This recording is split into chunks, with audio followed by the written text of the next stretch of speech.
know we were a much better team if we came up and represented ourselves.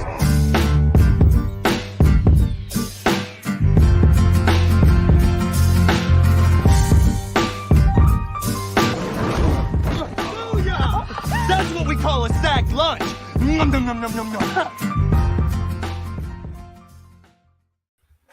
Good morning, Sac City. Welcome in to another edition of the Sac City Podcast. I am your host, the one and only Vinny Milani, joined as always by my best friend in the whole entire world. He is Aaron, the Mukesiah Mukes. It is a beautiful October 10th morning here in the city. Episode 97 is about to kick off. We had a lot of action last night and yesterday in week 5 of football that we are going to recap game by game by game for your viewing pleasure, your team, your way, the way you like it. We'll have those recaps coming up in a little bit.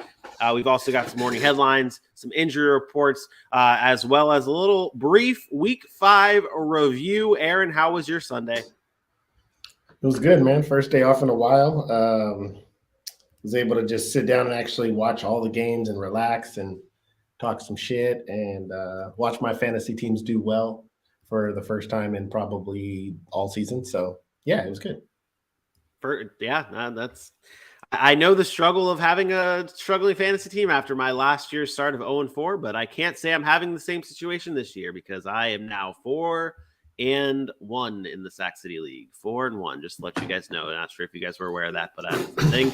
4-1 feels good. But yesterday was a up and down day in terms of sports. Obviously, getting the win in fantasy was great, but seeing my Jaguars and Mets fall yesterday was not so great. But today is a day where we're going to pick ourselves up, and the only way to start the day by picking ourselves up, you know what I'm saying. The only way to do it, to pick ourselves up on a Monday like this, is by dropping a little morning headline. Ladies and gentlemen, can I please have your attention? And I need all of you to stop what you're doing and listen.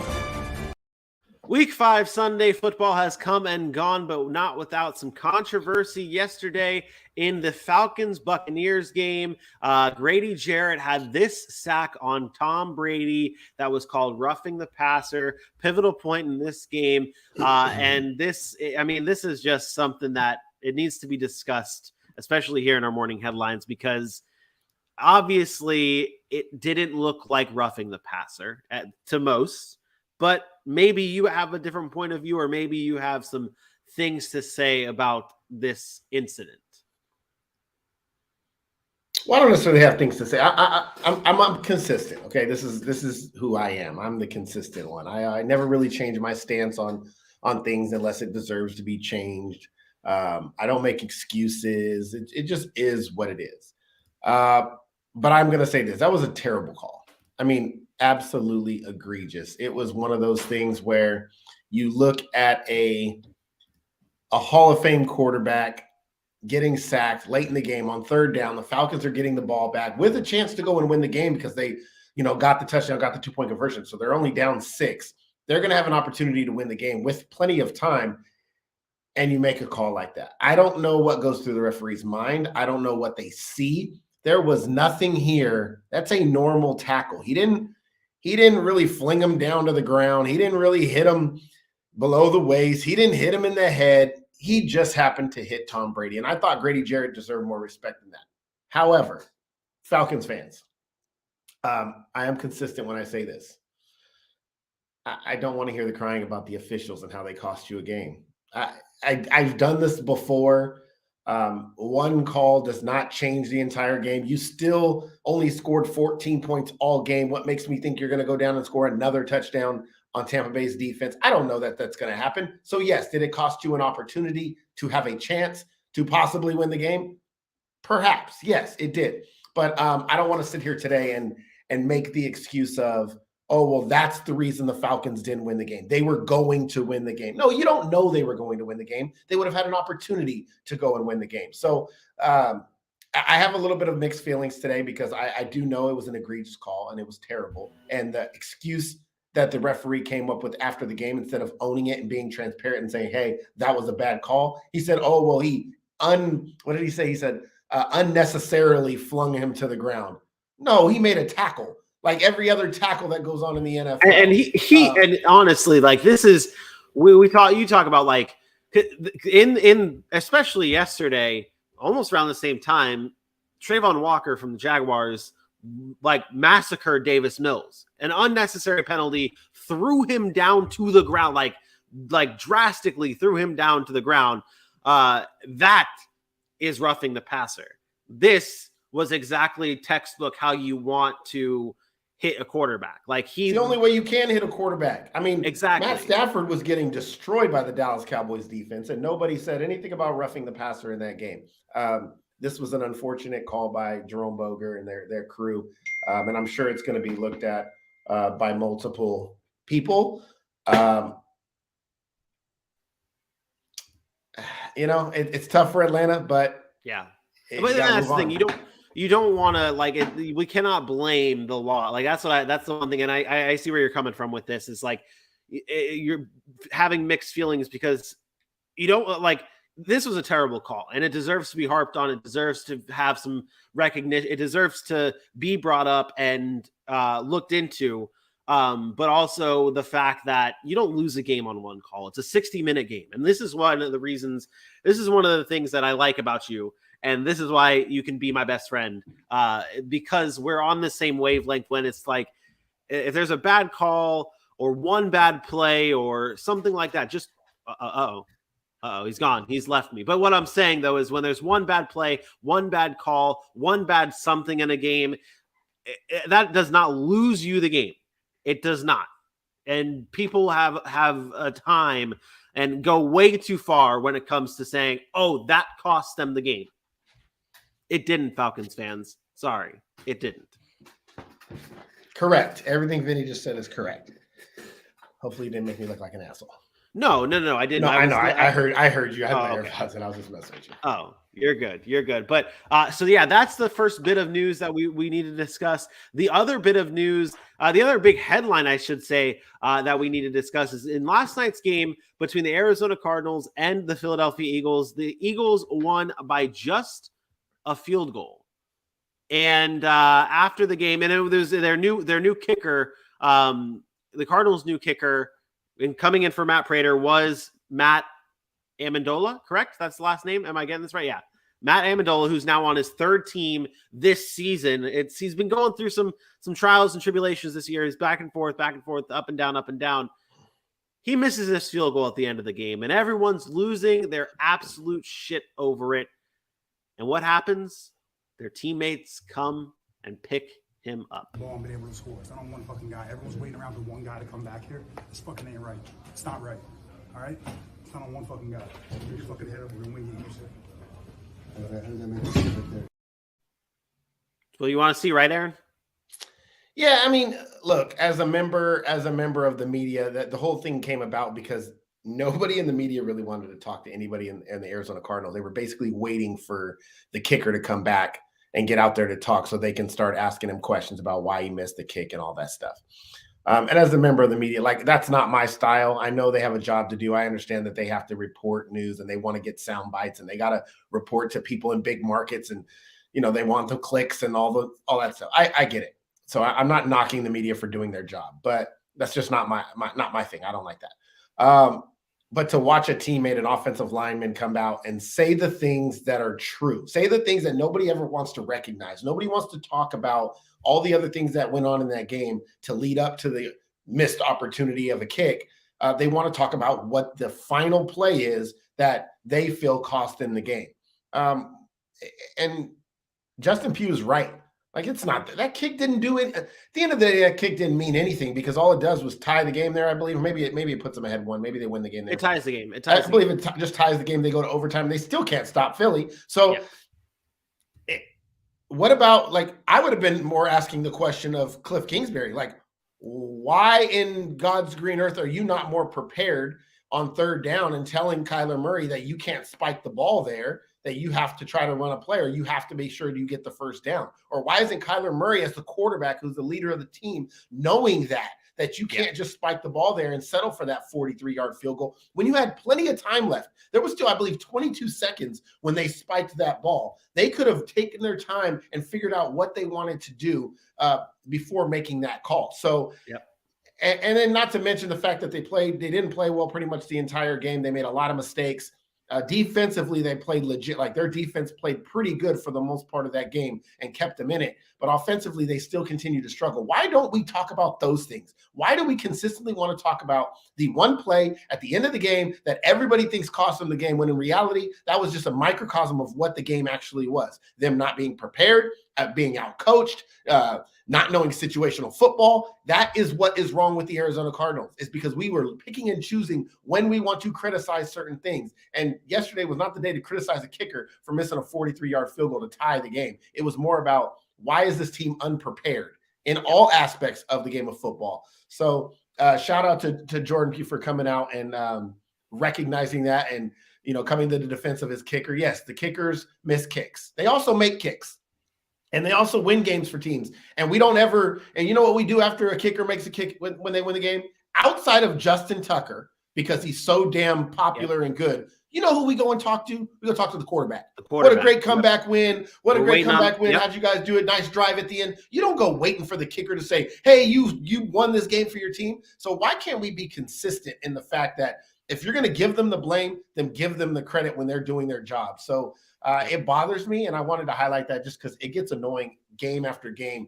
We want to pick and choose who we're giving credit to, and when you win, it's the quarterback. When you lose, it's the kicker. That's not cool with me. That's stupid. Yeah, and like you said, like they were waiting for him, and they're not waiting for him any other time but that time. And shout out Justin Pugh, like you said, for coming up and defense for his kicker. And it's not easy. It's really not easy being a kicker. As much as we say, like, we push aside kickers, it's not easy for kickers. They're useless, and that's why they miss kicks. Well, stop. No, but no really, like, disrespect. They're you can't find a perfect one unless your name is Justin Tucker.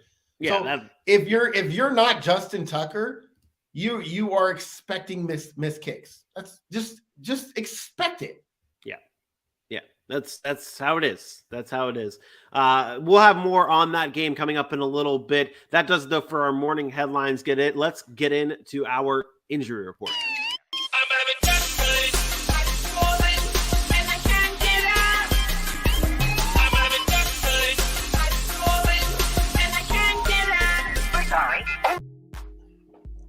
Oh my Lord. Yeah, I went all out today in today's injury report. Teams, because there are some big names. I'm not going to go crazy and explain them all, but I am going to list a significant amount of names here. There are a ton of injuries, and we're getting into the middle of the season almost, and it's going to start getting bad. Running back problems in Arizona. James Conner and Darrell Williams both left the game. It was all Eno Benjamin, and we're not sure. Ribs for James Conner. He already was nursing that ankle injury, and it's a need for Darrell Williams. A lot of question marks in that backfield going forward. Marcus Williams will miss some time with the Ravens. He dislocated his wrist. He had been playing pretty well to start the year. Carolina Panthers fans, this might make you happy. Baker Mayfield was wearing a walking boot. So who knows? Not sure exactly what it is. He'll have to examine it today. J.C. Horn also left with a hip injury and did not return. That's tough because their secondary was playing really well. T. Higgins left with that ankle injury they weren't sure if he was even going to play. He couldn't continue to go on it, so he left. Denzel Ward had a concussion in the Chargers game. He was ruled out. The new concussion protocols might cause some more problems trying to get back on the field. So we'll see how long he's out. Dalton Schultz left Dallas. He was already suffering from a knee injury. He continues to have that knee problem. Scary sight in Detroit. Savion Smith, he was taken to the hospital. It's always crazy when you see somebody call for somebody's dad out of the stands and to ride in the ambulance with them. So he was taken to the hospital after being injured in the first quarter against the Patriots. So scary sight there, hoping for the best there. Christian Watson, we talked about this a little bit yesterday, disappointing hamstring injury in London, on the sideline again. More room for Romeo Doubs to come in there and get some playing time. Jaguars lost K'Von Chaisson and Ben Barch. They did not return to the game, both with knee injuries. Teddy Bridgewater, very early in this one, went to concussion protocol and an elbow injury. He was ruled out. He was ruled out because of the concussion. Skylar Thompson came in. They also lost Teron Armstead and Tyreek Hill in this game. Both did not return. So some questions in Miami, and there's definitely going to be some movement in our power rankings this week up at the top. So keep your eye on that. New England Patriots lost Damien Harris to a hamstring injury. I expect Ramondre Stevenson to kind of take over that workload there. Nelson Aguilar did also left with a hamstring injury, and then Jonathan Jones, their top corner, left with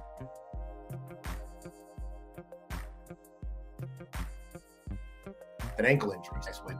Chris Olave, everybody saw this concussion, caught a touchdown, but was knocked out almost cold. He left the game. He did not return again. Same thing with the concussion protocol. Saquon left, but came back in the Giants game. They did lose Adoree Jackson for the rest of the game, however, with the knee injury. Jets lost Jermaine Johnson with an ankle injury. Pittsburgh Steelers, after the tough one against the Buffalo Bills, they lose Larry Ogunjobi, Levi Wallace, Cam Sutton, and Pat Freiermuth all leave this game. The Pittsburgh Steelers are hurt. This is just not a good football team, and now they're losing their best players. Same can be said about the 49ers. They are a good football team, but big-time losses on that defense. Jimmy Ward, Emmanuel Mosley, and Nick Bosa all ruled out, and all look like it's going to be some significant time that they're missing. Emmanuel Mosley suffered potentially a torn ACL. Nick Bosa has a growing injury, and Jimmy Ward broke his hand. So big-time injuries there. They also lost their kicker to a knee contusion, but who cares? It's a kicker. And Seattle, we talked about it yesterday. Vinny's all in my chat about waiver wires and adding Ken Walker and blah, blah, blah. Rashad Penny, serious ankle injury. He broke his tibia. He's probably done for the year, I'll be honest. Ken Walker should take over that backfield. Expect some DJ Dallas, expect some Travis Homer mixed in there. But tough loss for Rashad Penny. He continues to suffer through injuries. And Carlton Davis and Sean Murphy-Bunting in the secondary of the Tampa Bay Buccaneers. Hip injury, did not come back, and a quad injury. So they have some more injuries banged up in that secondary. And I am out of breath because there are so many damn injuries in the NFL. A lot. I don't know how many I missed, but those were the big ones that came to mind. And just understand. Your team's dealing with injuries. I don't want to hear any excuses. Matter of fact, I'm going to call somebody out, and he may or may not watch our show. I don't care. He's been on our show before. Mr. Sheriff Joe. Sheriff Joe. And I was going to wait to do this till our recap for the Cowboys Rams. But I saw a Facebook post this morning, and he's talking about, I thought I would be more disappointed, but with all the injury, this ain't about injuries. This is not about injuries. Every team has injuries. You got beat by a team with a backup quarterback, with a quarterback who's made now 5 starts in the NFL. Yes, he's 5-0, but you got the ball ran down your throat on defense. You couldn't stop. They didn't even have to pass. They just ran, here, Pollard, here, Zeke, here, Pollard, here, Zeke. They just ran the ball right at you. And the defense absolutely ate the Rams for lunch. So, Sheriff Joe, I don't want to hear we're banged up. We're banged up on the offensive line. You didn't have a good offensive line coming into this season. We talked about it preseason. Go check out our season preview show. When you lose an Andrew Whitworth and there's some question marks up front, Logan Bruss, all these guys are gone now, and you're trying to makeshift an offensive line, and then you don't have the weapons on the outside of an Odell and a Van Jefferson, what are you going to do? You're the Los Angeles Cooper Kupps, and it doesn't work. So I don't want to hear no excuses about injuries. You got Matt Stafford. You got Cooper Kupp. You have Allen Robinson, who you paid. You have Cam Akers and Darrell Henderson. Where was all the weapons?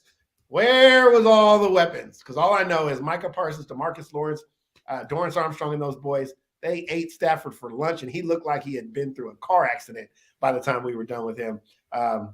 Sorry, Sheriff Joe, but I'm not buying we're not healthy. After him. We're not healthy. We're okay. We'll be all right. We're not. No, I don't buy it. Every team has injuries. No excuses. Coming after him. I can't wait to talk about that game in a little bit. That's something that's going to be a hot game in our game recaps. But let's kind of look at everything as a whole. And I just want to bring up some notes here as we close out morning headlines and the injury report. I'm not sure if you mentioned this in regards to the Baker Mayfield injury report, but we did get word just before showtime that he did have x-rays on his foot following the game, and they came out negative. He will have that MRI today to determine what's going on. I'm not sure if you mentioned that or not.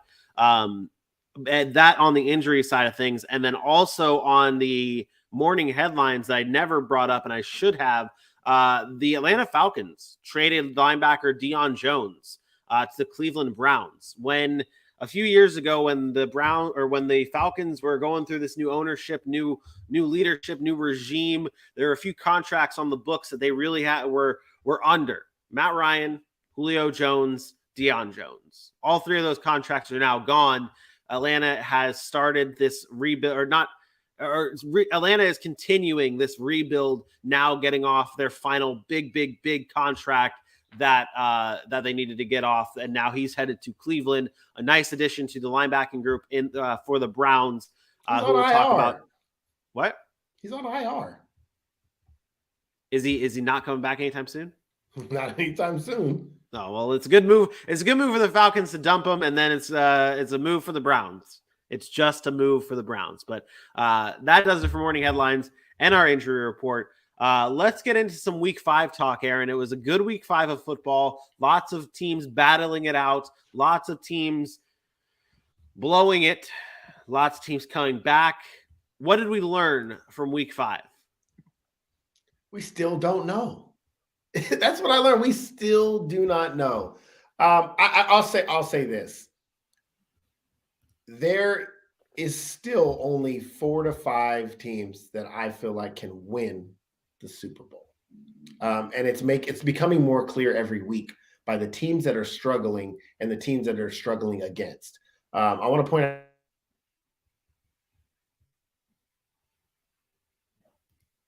a few. We talked about how bad of a matchup it was for the Browns or for the Chargers against the Browns. It played out that way, and Cleveland had an opportunity to win that game late, and they choked and probably should have won that game, but it continues to show me the Chargers are not ready. A team that we thought could win the Super Bowl. Just a few weeks ago, Miami Dolphins could win a Super Bowl. Maybe. Well, not with all they're banged up too, but they don't look very good defensively. They're getting ran through by the New York Jets. So I said this before the game, and I get it. Teddy Bridgewater was in there, and then Skylar Thompson. But I'm not worried about their offense. But now I'm worried about their defense. I don't think they can win a Super Bowl. There are literally 5 teams, maybe. We'll still question Tampa Bay because they've looked, but they're winning. They got some wins. They're questionable. Green Bay loses to New York. Can we sit here and say outside of Buffalo, Kansas City, Baltimore, Philly? Baltimore may be a maybe at this point. Yeah, and I'm pretty sure Baltimore can win a Super Bowl. I'm confident in that. And the reason I say that is, like the games they've lost, they've handed the game to the other team. I mean, even in the Buffalo, you lose to Buffalo, it's okay. But the Miami Dolphin game, they basically handed the game, blowing a 28-point lead. I don't expect that from the Baltimore Ravens. And I guess that's where I'm going. Like when you look at these teams, like everybody has flaws, like massive flaws, not just small things you can overcome, massive flaws. Right now, the top 5 teams in the NFL to me, I'm not going to tell you them, but those are probably the only teams that can win the Super Bowl. And I'm telling you, this week there will be some huge shakeups in my power rankings. Ooh, another back-to-back weeks of shakeups here. I like it. Shakeup. Okay. All right. So that's my biggest takeaway is like there's a lot of blah football teams. Yeah. Minnesota's 4-1. Minnesota's 4-1. Did you watch that Bears game and say that's a Super Bowl team? No, then that's the thing. That's the thing. And at some point in this week, I kind of want to dive into that, like whose teams' records are true and whose teams' records are not. Well, of course, we'll dive into that more and more when we get into our game-by-game recaps. But our power ranking show on Wednesday, live at 10 a.m. Eastern time on YouTube, will have a lot of shakeups, you say. So that's must-see TV. With what we learned from week 5, who do you think the biggest – let's start off bad. Let's start off bad and end with the good. Who's the biggest loser from week 5? This is twofold, and I'm gonna tell you it's the same. My biggest winner and my biggest loser is the same game. Oh, my biggest loser is the Green Bay Packers. Okay, the Green Bay Packers go to London, and I get it. It's London. You travel across the pond. Vinny likes to say anything is possible in London. And it happened. I don't care. You don't get the excuse of saying I'm in London. I can play like crap, and then you go up big in this game and fail to be able to move the ball late. For whatever reason, the Packers offense does not seem to be clicking. We could blame it on the running game, them not running the ball enough. We can blame Aaron Rodgers. We can blame the receivers. It's just not working. It's not clicking the way it needs to click. And Aaron Rodgers came out and said this. He said, like, everybody's okay with, like, they're kind of making jokes about, like, oh, we're going to lose to the, like, I guess Jair Alexander made a joke about losing to the Jets. And Aaron Rodgers is like, why are we even talking about, like, why are we even going through this kind of stuff? Like, they need to get their heads on right. And right now, the Green Bay Packers are the biggest losers from week 5. You have to look at them and say, okay, I had them as my number 3 team in the league. Yeah, you moved them up to 3 this week. That's what I'm saying. From what we saw this past week, it's literally they're 3, and now they play in London, and it's like, yeah, anything is possible. But what we saw last week from the Green Bay Packers, we were talking about, okay, they can't, like, the way they're winning games, it's not sustainable. And then it's like, okay, they come to London and they're played the same way and prove that the way they're winning is not sustainable. They're definitely you can't expect to be considered a Super Bowl team and play the way that they're playing. Yeah. So you said it's from the same game. I'm assuming your winner is the New York Giants? Yeah. It's the New York Giants. 4-1. 4-1. Like, I don't believe it. I still don't believe it, but part of me has to buy into, if anything, the defense for the Giants is real and Saquon Barkley is real, if anything. And I actually got a glimpse of Daniel Jones yesterday. And this is probably the first time I've ever been really, really impressed with Daniel Jones. And not because he had a great day, because he gutted out a performance knowing he was banged up with an ankle injury. I mean, they kept showing the bloody hand and all this stuff. That defense is carrying them, and their offense is doing just enough to win. Just enough to win. And you have to be impressed by that. You have to be impressed by the fact that they go and they know their backs are against the wall in the second half of that game, and they bring it to Aaron Rodgers. They scored 17 points in the second half. They held Green Bay to 2. Yeah, and that was the 2 points that they gave them. So yeah. I was really impressed by their performance, and you have to start taking them a little bit more serious. Now, do I think they're the Dallas Cowboys or the Eagles in that division? I do not. I don't. But they have something that we talk about. They have that grit. Well, on the talent level, they're not they're on the talent level even in this game. Like, sure, this is one game they won. They're not on the talent level of Green Bay. They're not on the talent level of Tampa. They're not on the talent level of a lot of the teams in the NFL. But it's what we talk about when we talked earlier on in the season about how there's no easy games, there's no easy wins for teams, and it goes to show how good of a coach Brian Daboll has been for this team. And he's not overthinking things. You're not seeing everyone on this team seems to know their role, buy into the system. And that's what we talk about with good teams. We talk about that with the Chiefs. We talk about that with all these teams, that their system, they know it, and they're buying in. And that's what is a difference maker in these types of games when you're matched up against a team that's clearly better than you. And you pull off the victory. Sure, it's in London. Anything can happen in London, but the Giants are hard to play against, and will not be an easy win. You cannot look at them on your schedule and be like, okay, it's an easy win. That's what it is. The Giants are going to be able to win a lot of these games. And when we talk about their game, I want to dive into their schedule and maybe reassess what their win total might be, because they might win more than. I don't want to give too much credit to Brian Daboll here. I'm be honest. Their offense is not good. Their offense is not good. But what Let me finish. Their offense is not good. Their defense, thanks to Patrick Graham, who left, and now Wink Martindale, who's there and continuing to have that defense fly around the football, even after losing a James Bradbury, deserves a ton of the credit. And I'm not saying Brian Daboll does not get some credit, because obviously he's the head coach. We should give him some credit. But this is the same exact Giants team, basically, with a healthy Saquon Barkley. That's the only difference I see on offense, is Saquon Barkley is healthy. That is it. Saquon Barkley is that offense. If Yeah, Saquon Barkley's I hurt agree. tomorrow, if Saquon Barkley's hurt tomorrow, are we not having a different conversation about the Giants? Because they would have a good defense and nobody on offense to go to, and Brian Daboll couldn't stop that.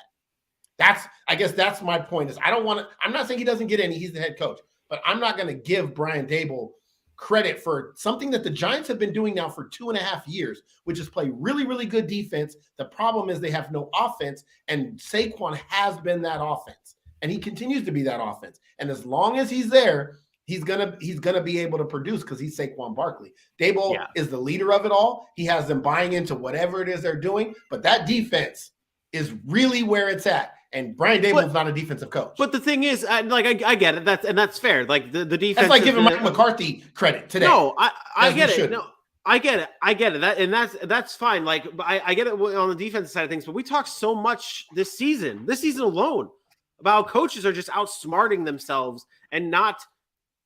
Breaking news. We do this. Breaking news. Matt Rule is gone. Let's go. Let's go. I was going to break. It's crazy because I was going to say this on morning headlines, but I didn't want to be that guy that jumps the gun because there was a report yesterday out that he was going to be fired today.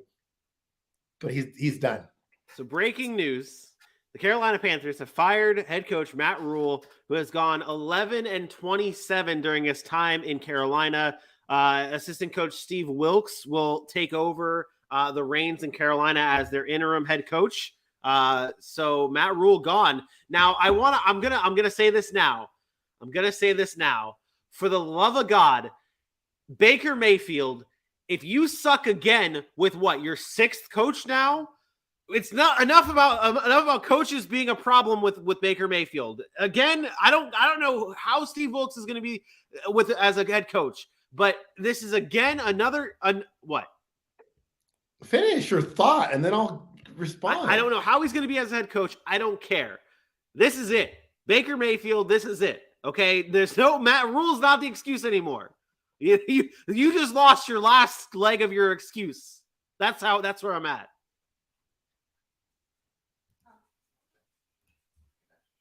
You good? Well, I mean, you've already seen Steve Wilkes as a head coach, Vinny. He was the head coach of the Arizona Cardinals. But I have not seen him lately. It's different. Coach can change, man. Coach can change. What? He was just the head coach in 2018. And to be completely honest, I don't remember him in 2018. Like my brain does not have the recollection of that. He was fired. That's why he was. Well, that's how that goes. Anyways, that's beside the point. So all I care about is whoever comes in, just make sure you get the ball to Christian McCaffrey. That's how it goes. And it's funny we're talking biggest winners. Now the Carolina Panthers, the biggest winner of week 5 in the NFL by firing Matt Rule. And Baker getting hurt and you get Matt Rule fired all in the same weekend. That's great. What a Sunday for the Carolina Panthers, even though you lost. Last bit of news for this before we get into our recaps. Top performer week 5, who you got? Oh man. Top performer. I'm going to do it. It's Bailey Zappi. Yep, I said it. I'm not looking at numbers. I'm going to say it again. It's Bailey Zappi. Did he not do exactly what Mac Jones would do? I mean,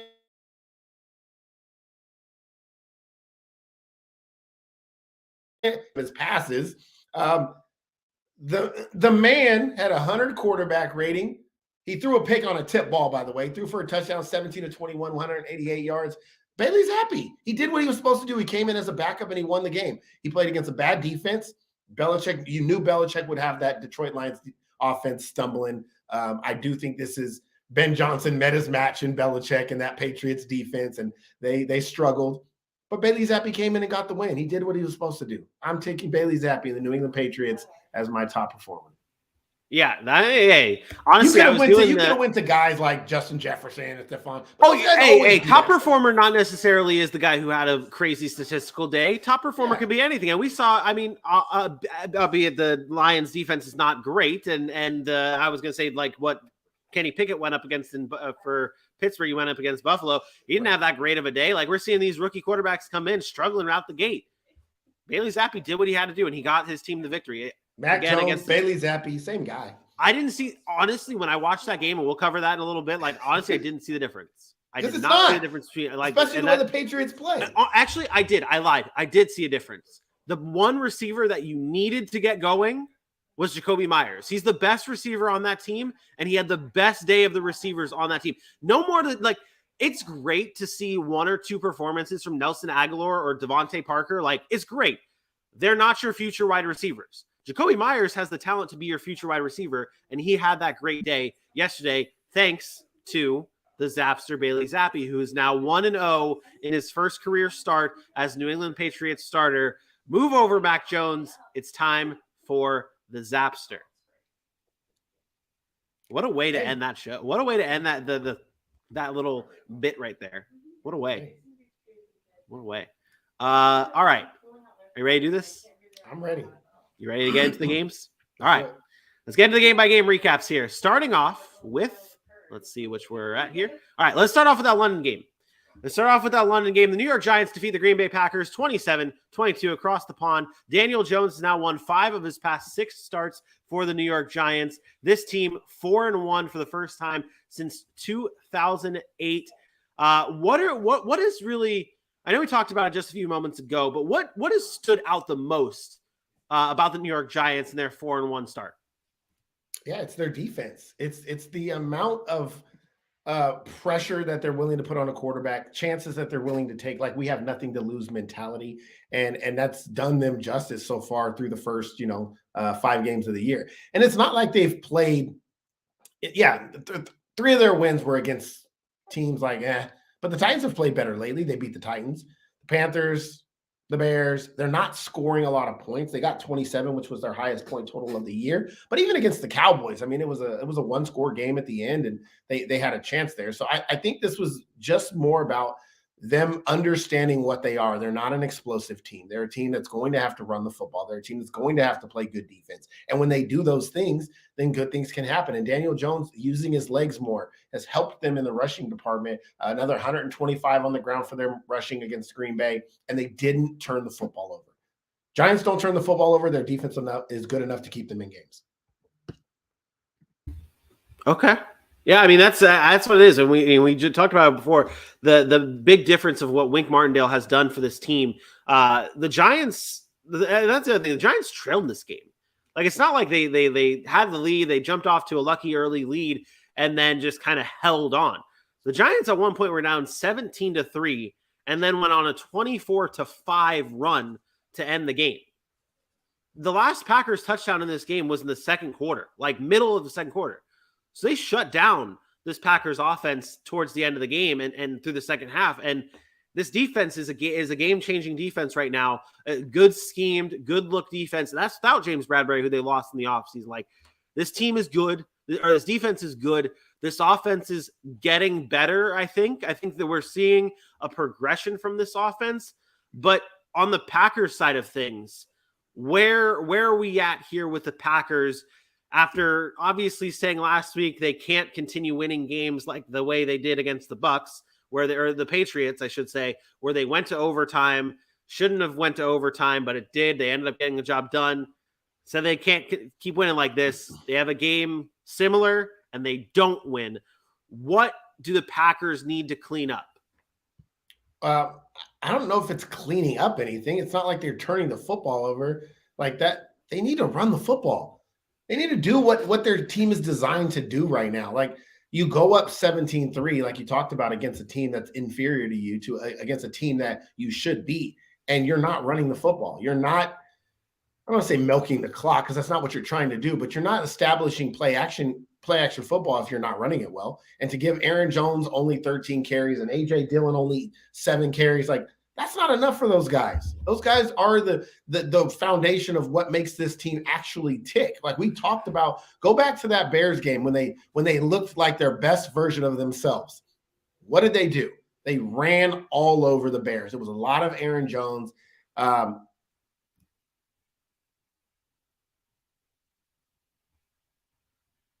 It only scored 14 points against Tampa Bay. If you look at how they did it, they only had, or they had 12 carries apiece, and they didn't run for very many yards, but they were consistently running the football. They were at least presenting like, hey, this is a threat. It allows for play action. It allows for guys like Romeo Doubs, who's a young wide receiver, to not have to see linebacker underneath, safety over the top, plus bracketed by a corner, and have to find the soft spot in the zone or think too much on a route. It can be, oh, it's wide open here. I just got to get to my 12-yard dig, and Aaron Rodgers is going to find me. And so to take that thought process out of it for young players like a Christian Watson, like a Romeo Doubs, some of that needs to be helped out by the play calling. I don't know if it's Matt LaFleur. I don't know if Aaron Rodgers is checking out of this stuff, but they have to run the football. Their two best players are Aaron Jones and A.J. Dillon, and they're both in the backfield. So why not give them the ball? And if you look, it's a direct line from the Green Bay Packers being successful on offense to them not being successful on offense is how much they actually run the football. Not the result, how much they actually run the football. Even in the Patriots game, their defense did not play well. 33 touches between Aaron Jones and A.J. Dillon. Yeah, that's what they had been doing. Not so much on the fact that these are like the storyline coming into this year was the rookie wide receivers and how his weapons were going to handle it, like how we were going to see everything progress in terms of the pass catchers. But the storyline right now is not the pass catchers. It's like you said, the running game. And live from Wisconsin himself, we have now brought on our intern to the show to help us break down the rest of the Packers-Giants game. Real quick, we're going to touch on a few things. Coming from live from, I can't remember what part of Wisconsin, but he's from Wisconsin. Live, the Green Bay Packers man himself, our guy Tyler the intern. Can we do that as the nickname? Is that Tyler the intern? It's better than some other nicknames I had. So, hey, it might be a good one. Tyler the turn, short for intern. Just stick with Tyler the intern. Got it. Tyler the intern. That's what we're rocking with. Tyler, welcome to your debut on the show, buddy. Thank you. Thank you guys for having me. Yeah, man. What did you think of what's going through your mind yesterday through this Packers game as they fall to the Green Bay or as they fall to the New York Giants? Why can't we actually be competent sometimes? Because we had some success running the football. I woke up at halftime, not gonna lie, because I was out late on Saturday night, but I was able to go back and record and watch it the whole thing, but I'm like, we just couldn't move the football. As you saw at the end, we just kept on throwing these Hail Mary shots, and we just couldn't move it, couldn't get anything going, and we're just like why can't we just get these going? Obviously we had David Bakhtiari go down. I don't know if I know he wasn't playing at the end of the game, but why didn't we have him the whole time? A few questions that we had that I haven't had answers yet. Yeah, I have a question. I got a question for Tyler because I'm a big Aaron Rodgers stan. Everybody knows that. I love Aaron Rodgers. I think he's one of the best to ever do it at the position. How much blame do you put on Rodgers in a situation like this with such a young group of wide receivers, knowing you have A.J. Dillon and Aaron Jones in the backfield? I would anticipate that LaFleur's calling plays, but Aaron Jones has the ability to check in and out of these plays. And I get it. He's going to do whatever the defense wants to allow him to do. But sometimes you just have to be stubborn and run the football, even if it's a heavy front. How much blame are you putting on Aaron Rodgers not being able to get this offense going through the first 5 weeks of the season? Because it doesn't look the same as it has in the past. I honestly, I think you have to put most of it on him. Because it looks like, especially with plays like this, where it seems like he's checking out of the run plays, checking out of some stuff, and he's making decisions on his own, where he's not listening to LaFleur. And I think we've seen that recently, especially since LaFleur has been there. He's been like the juggernaut of the offense. But I think it's going to be different once he actually does retire, especially because this year he hasn't looked good. He hasn't really looked the Aaron Rodgers of old, where he's been unbeatable. He's been making mistakes. He's been making misplays. He's been throwing interceptions. And it's like, are we starting to see the sort of downfall of Rodgers? Obviously, he's still Aaron Rodgers, and he could beat you anyway, left, right, or center. But it's one of those things where it's like, it's starting to look like we're starting to see the end of the Rodgers era in Green Bay. He said something after the game, Aaron Rodgers, when he was asked about the young talent that they have in Green Bay. He was asked about it, and he brought up something that kind of stuck with me. He brought up the fact that there's a lot of stuff going on off the field that people are focused on. And I don't know what that is. I don't know any of the reports of what's going on. Maybe you can have some insight on that, but is that kind of where we're at as a whole for this Green Bay Packers team, especially with the offense and maybe Aaron Rodgers, that there's just too much outside stuff going on that it's coming into into the field and affecting what's going on in the field, because and I mean outside stuff like the storylines of all these young talent rookie receivers that he has to throw to, and whether or not he can do it. There's a lot of drama, I feel like, in Green Bay. Like, maybe not like the drama like we're used to seeing from other teams where it's like someone killed somebody or we got off-roading or some nonsense like that, but like there's some drama going on. What are your thoughts on all of what I just said? I mean, there's always drama with the Green Bay Packers organization. If it's not Rodgers hates his coach, it's Rodgers' new girlfriend hates him, it's this, it's that, it's Rodgers' family hates him. There's always going to be drama surrounding Rodgers because he's a very weird individual. And I'm going to say that because especially this offseason with the whole Joe Rogan podcast, his new tattoo, like he's a very weird sort of out there individual, which I like having as a quarterback, because if you're not out there as a quarterback, you're going to lose football games. You need to have that sort of weird guy. He's probably one of the smartest players on the team. But I think it's sort of weird because it's like all the younger wide receivers that we haven't experienced that. Because obviously Romeo Dobbs is from Nevada. What do you have going on in Nevada for football? Nothing really. Like, you have North Dakota State University, nothing really going on there in terms of drama. So it's like you have these younger guys where it's like they're coming into this and they're like, I don't think they're used to the whole sort of Packers situation where everybody tries to hate the Packers and tries to, at least what it seems like in the media sense, where it's like everybody's like, oh, they have all these, they're not going to win, they're not going to do that. And it's like, I think it's starting to bog them down. And I think Rodgers is probably going to have a players only meeting and be like, hey, look, listen to this. It's Packers organization. We're going to get hate no matter what, because we have me as a quarterback and we haven't been winning. So that's just kind of where it is. Yeah. Players only meeting. I like it.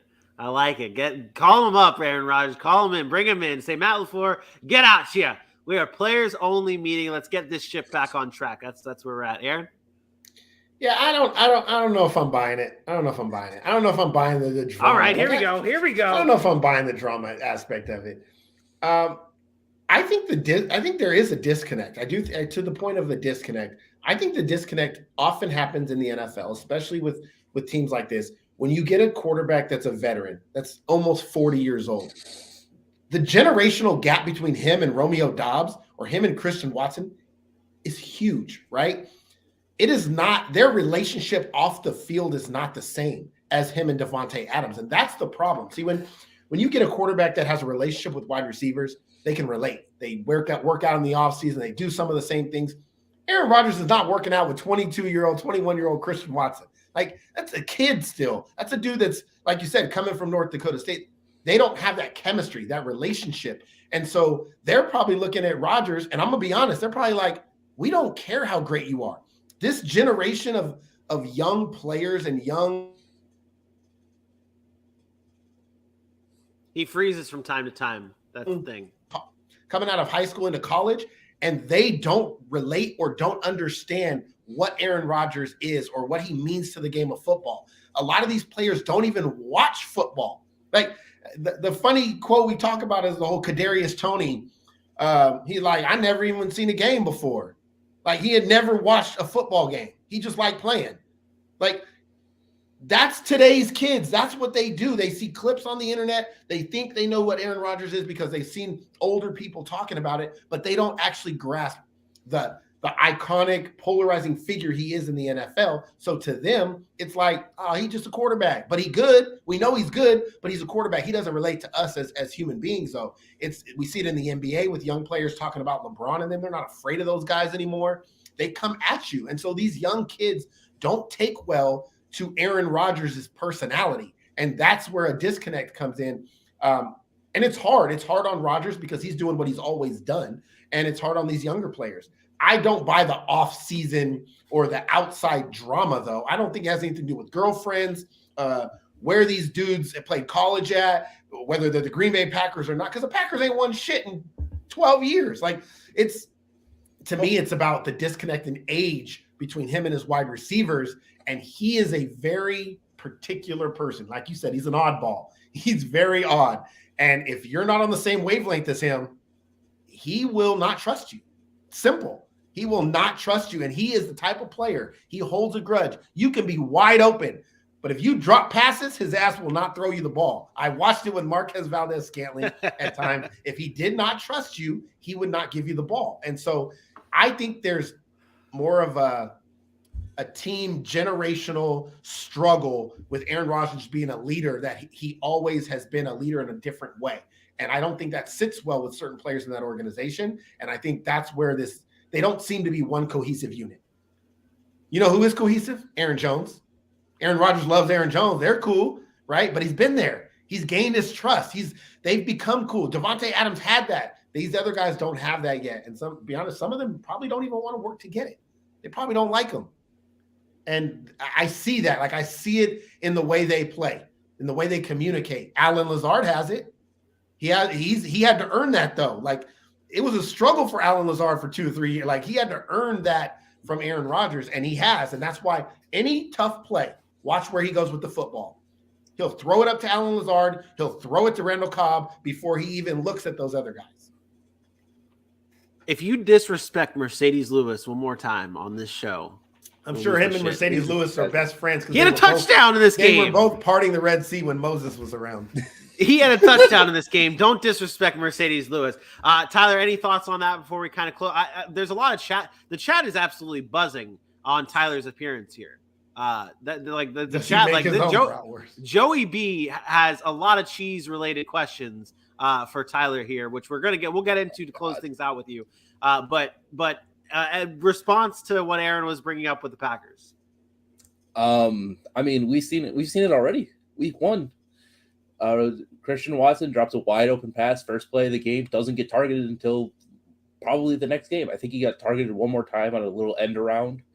Like, you have to earn Rodgers' trust. And I think everybody knows that. Everybody knows it's difficult for some people. And if you don't respect it, then I think they already had like a conversation with us in the locker room where it's like, Kyle was like, yeah, if you don't like how Rodgers plays, you can just leave.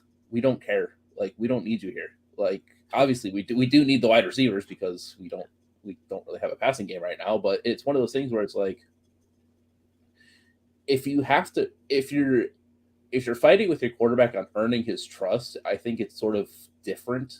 Obviously, there is that generational gap, but it's like, why are you arguing with a quarterback who's been around, who's won a Super Bowl? Obviously, it's just been one, but look at the amount of people who haven't won a Super Bowl that we consider greats. Like, back-to-back MVP is kind of a big deal.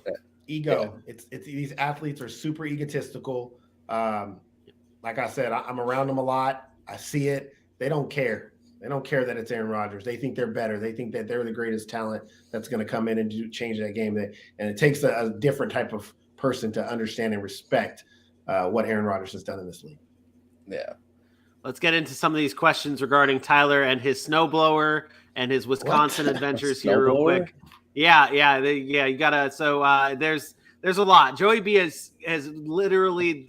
This is great. This is fantastic. I'm gonna pick one of the best ones though. Got any cheese curd recommendations? What is the key to a good cheese curd? If it squeaks. What? If it squeaks. Oh. If you buy the cheese, if you don't buy the cheese, yes, it is. So I'm gonna go with depth right now. But no, so if you get a cheese curd and you don't deep fry it and it squeaks when you eat it, great cheese curd. If it doesn't squeak, terrible cheese curd. What is happening right now? Deeper analysis on the cheese curd than the Packers. Wait. Let me ask you this: cheese curd. Are you dipping it in caramel sauce? What the? No. Dude, it tastes like a funnel cake. Swear to God. Aaron can attest to this. Did you try it when you had it? Yeah. So these guys, I came out here and these guys were like, try it. I'm like, dude, that's disgusting. Cheese and caramel, like, and these guys like made me taste it. And I'm not gonna lie, man, it's life changing. It's life changing. Yeah. Jalapeno ranch is where it's at. See? Wait. Oh, whoa. Whoa. And by snowblower, Joey B did ask what brand snowblower you owned, but the one from my grandpa. There you go. That's Grandpa Jim's snowblower. Hey, there it is. Tyler, we appreciate you coming on, man. Thank you. We'll have you on again for Packers talk because this was good. We'll have to keep you dialed in to help us break down the Packers games. Who do they have next week? I don't remember. Do you have a bye next week? Are they on a bye? No, I know we play next week. No, they play the Jets. We play the Jets. Okay. We Okay. go back-to-back New York games. Because Jair Alexander was saying that they're going to lose to the Jets. Oh. And then Aaron Rodgers said we can't be doing that. Oh, all right. Well, let's we'll get your thoughts on that game coming up on a Thursday show. We'll get some insight from you then, and we'll have you back on next time we talk Packers. Alrighty, sounds good. Appreciate you, buddy. All right, buddy. Thanks. Aaron. Yeah. Aaron.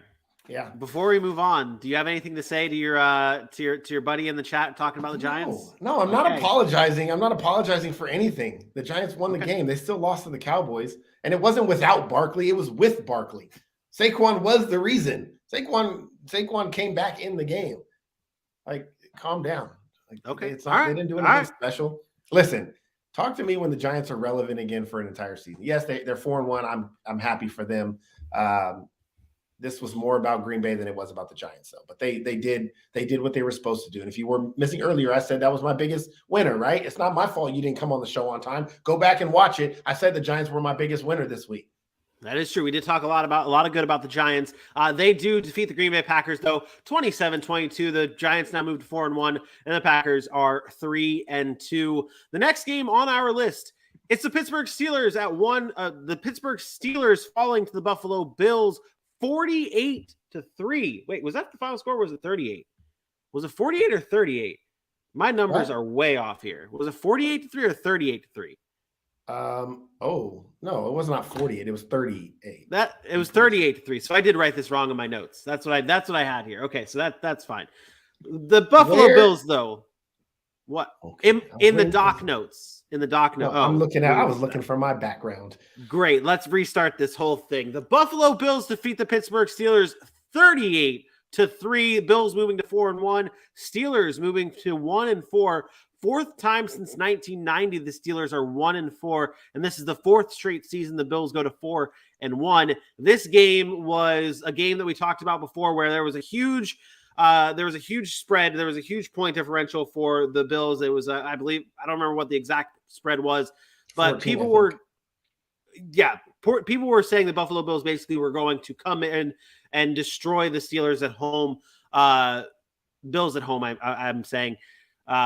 They did that. They did just that with this 38-3 win. It's the worst Steelers loss since 1989, the most yards allowed in the Steelers game since 1940.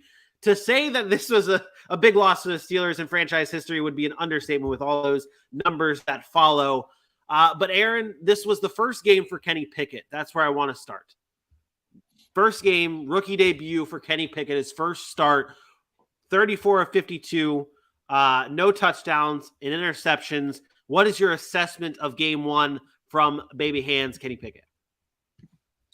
It's what was expected, I guess you can say, except for throwing the ball 52 times. I don't like that. I'm not sure. I don't want to say I didn't like it, but I will say I made a reference to Justin Fields, like he should throw the ball every play to determine if he's the guy or not. I kind of feel that way with young quarterbacks. Let them air it out. Let them figure it out. I don't know if I felt that way with Kenny Pickett in this particular game, just because it was such a tough team. And I get it. They got behind. They had to come back. But this game didn't tell me anything about what Kenny Pickett's going to be. The fact of the matter is it was a tough team, and he has really no help. Offensive line play is still an issue. They cannot run the football. And I told people this about Najee Harris. Like, Najee Harris is not the guy that can go create for himself. So it's very, very difficult for him to just like, okay, it's not like Christian McCaffrey where you say, give him the ball and he's going to find ways to make, big plays. Like, that's not what Najee Harris does. So they need to manufacture some of those things. But in the first 4 games of the year, the most passes that Mitchell Trubisky had thrown was 38. And then you come in now, you throw 52 in Kenny Pickett's first go around. It's just not a formula for success. The Pittsburgh Steelers are a bad football team. That's really what it boils down. Offensively, defensively, they're just not a good football team. Especially when you take away their best players to injury with TJ Watt going down, Pat Freiermuth going down. They're a banged up team, but even without those guys, Pat Freiermuth as one of their. Did you listen to him as their best player? Come on, man. Come on. Well, he's one of their better players. He's one of their better players. Come on. But either way, they're still missing some key guys. But like you said, they're not that talented of a football team when you look at it on paper. The big thing with them though is the Mike Tomlin difference. And that's what we thought we would see in this game. We did not. The Bills really took control and dominated from start to finish. Josh Allen alone in the first half had 348 passing yards just in the first half alone. That's the second most. That's tied for the second most in a half since 1991. So shocker here. The person who has the most passing yards in a first half is Patrick Mahomes since 1991. But this was a huge game for the Bills. Gabe Davis, 3 receptions, 171 yards, 2 touchdowns. Any takeaways from the Bills before we move on? They're good. They're top 2 team in the NFL. They did exactly what I expected. Josh Allen is amazing. He's right there with Patrick Mahomes, just a little bit underneath him. He'll win his Super Bowl eventually. I have no doubt. He's really good. They're a good football team. There's nothing else to say about the Bills. They're going to continue to roll. Don't look at the loss to Miami as anything other than a division loss and a tough place to play. So Bills are good. Last question here, given it from Joey B. The 500 streak is definitely in jeopardy this season in Seal Town. Are you under that impression? Are you? There's no way that the Pittsburgh Steelers are going 500 or better. They can't go 500. They're definitely not getting to 9 wins. The only thing I want to make sure I make very, very clear: if anybody at any point in time this year questions Mike Tomlin or says that they need to move on from Mike Tomlin, like I saw on TikTok, it's going to happen. If I hear that, I'm going to lose my absolute mind. You're an idiot. You're an absolute idiot if you think that they should move on from Mike Tomlin. Agreed. That's all. Agreed. That's just asinine. That's absurd. But yeah, the Buffalo Bills defeat the Pittsburgh Steelers a lot to a little, 38-3, 4-1 for the Bills, 1-4 for the Pittsburgh Steelers. The next game on our list is the Los Angeles Chargers defeating the Cleveland Browns 30-28. This game was pretty much exactly what we thought it would be. Lots of rushing, lots of bad defense from the Chargers, but they end up winning this game. They end up winning by 2. 5 lead changes in this game, a total of 5 lead changes. That's the most in a game this season. Back and forth we went. Aaron, what did we learn from these 2 teams in this game? Neither one of them are ready. From a defensive standpoint, I said it. I will not believe it until the Chargers show me that they can play defense. I don't care who they add. I don't care where they come from. I don't care if it's Khalil Mack. I don't care if they get Lawrence Taylor reincarnated. It doesn't matter. They have all the talent and can't stop anybody. And they're starting to rear its ugly head again. Nick Chubb had his way with them. Jacoby Brissett looked good. And if it wasn't for that late turnover, this is Cleveland's game. Like, J.C. Jackson was out there getting cooked by Amari Cooper, one of the best route runners in football. Excuse me. 21-34 for Jacoby Brissett. Played pretty well for most of the game. But, again, they ran for 213 yards. Like, I get it. The Chargers were able to run the ball too. Good for them. The Chargers realizing what they need to do as an offense. Stop letting Justin Herbert just throw the ball all over the field because it doesn't work that way in the NFL. They actually stuck to the running game, and it is what got them this win. It was what made Mike Williams more successful. So good for them, but their defense let them down big time. The Browns had their way, and they were scoring touchdowns in the red zone. It was not exciting if you're a Chargers fan right now. Like, this is supposed to be better than this. It's a win, and we talked earlier this season about how the Browns have been surprising teams with Jacoby Brissett, but this is a game that you should have won more confidently if you're the Chargers. Obviously it's a road, you travel a little bit of ways, but you're going up against Jacoby Brissett. If you want to compete in this AFC West, you should have won in this game and won this game a lot more confidently. Sure, a win is a win. You move on. Austin Eckler obviously having the good day that he had, running the ball. He was 16 carries, 173 yards, and 2 total touchdowns. That's what you want to see from Austin Eckler. That's the bright spot here. This offense was never a concern, though. They'll get Keenan Allen back and be an even better offense. That was never the concern here. The concern was the defense. And like you said in the offseason and just mentioned before, it was a show me season for the Chargers defense. We weren't just going to say, oh, this defense was something special. We needed to see it. And we have not seen it. 28 points to a Jacoby Brissett-led offense Imagine if Deshaun Watson was in this game. And not 24 points Watson, last week to Davis Mills of the Texans. Yeah. And Damian Pierce ran all over him, and then now Nick Chubb doing the same thing. Exactly. Imagine a team, and that's 2 back-to-back weeks against bad quarterbacks, where it was Davis Mills, and I shouldn't disrespect those 2 quarterbacks, but lower-level quarterbacks in Jacoby Brissett and Davis Mills that you're allowing this many points and this much yardage to. And if it wasn't for if it wasn't for Jacoby Brissett being the quarterback that he is, on that interception at the end of the game. Yeah, because that was a bad turnover. That's a bad turnover. They lose that game. In that situation, with only needing a field goal to win, that's a bad turnover. Most quarterbacks are not going to make ran that ball. Jacoby Brissett could have ran that ball, picked up the yardage, and got that field goal to win. But again, and it's not Jacoby Brissett is what he is. Like, there's no analysis that needs to be done for Jacoby Brissett. This is on the Chargers. Yes, you won this game. Sure, you can come into the comments, Chargers fans, talk about how you won this game. But you and Denver right now are battling for the low spot, the last place spot in the AFC West. And I know the Raiders their record is where they're at, but I think the Raiders are better than the Chargers. I think the Raiders are better than the Broncos. And I think, like I said, the Chargers and Broncos are the 2 worst teams in this AFC West. And I am pretty bummed out that I had both those teams with double-digit wins, because I don't know if both these teams get double-digit wins after the first 5 weeks of the season. I agree. Chargers defeat the Browns 30-28. The next game on our list, the Minnesota Vikings defeating the Chicago Bears 29-22. The Vikings are 3-0 now in 1-score games, getting stops when they needed to and scoring when they needed it. That's what they had in this game. They did lead 21-3 and blew the lead. But again, like I said, the offense is scoring when they need to. This might not be the game, though, that you're proud of having that happen. This may have been and should have been the game where you didn't need a 17-play, 80-yard touchdown drive to win you the game late. They got it, though, and they're now 4-1. Earlier on in the show, Aaron, you brought up the fact that the Vikings are 4-1, and you don't know if that's really the case. You really don't know if they feel like a 4-1 team. What have you seen from the Vikings? They are really 4-1, so that is really the case. However, it's the same conversation we had at the beginning of the year, and I know I may sound repetitive, but I'm going to continue to do it. It's the same conversation I just said about the Chargers. The defense is not good. They're continuing to allow things when they shouldn't allow it to the Bears. And I get it's 22 points. It's not great. It's not a lot.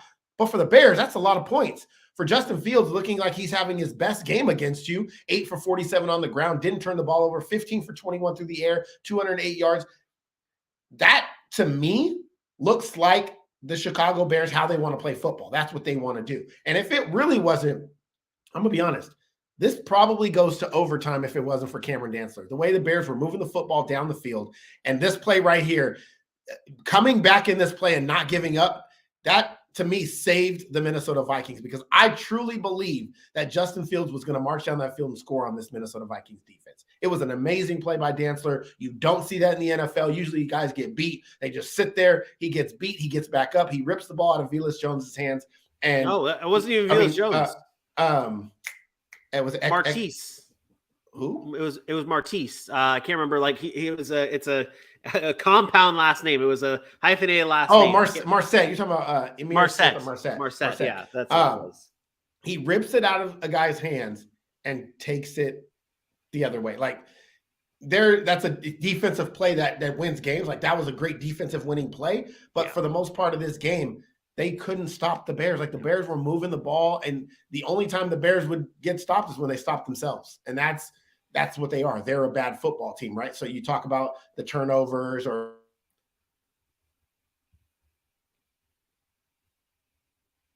you have penalties if you're the Bears, and they do. So that pushes them behind the chains, and then they have to punt. Other than that, it's not like the Minnesota Vikings were that great defensively. Offensively, they came out like juggernauts.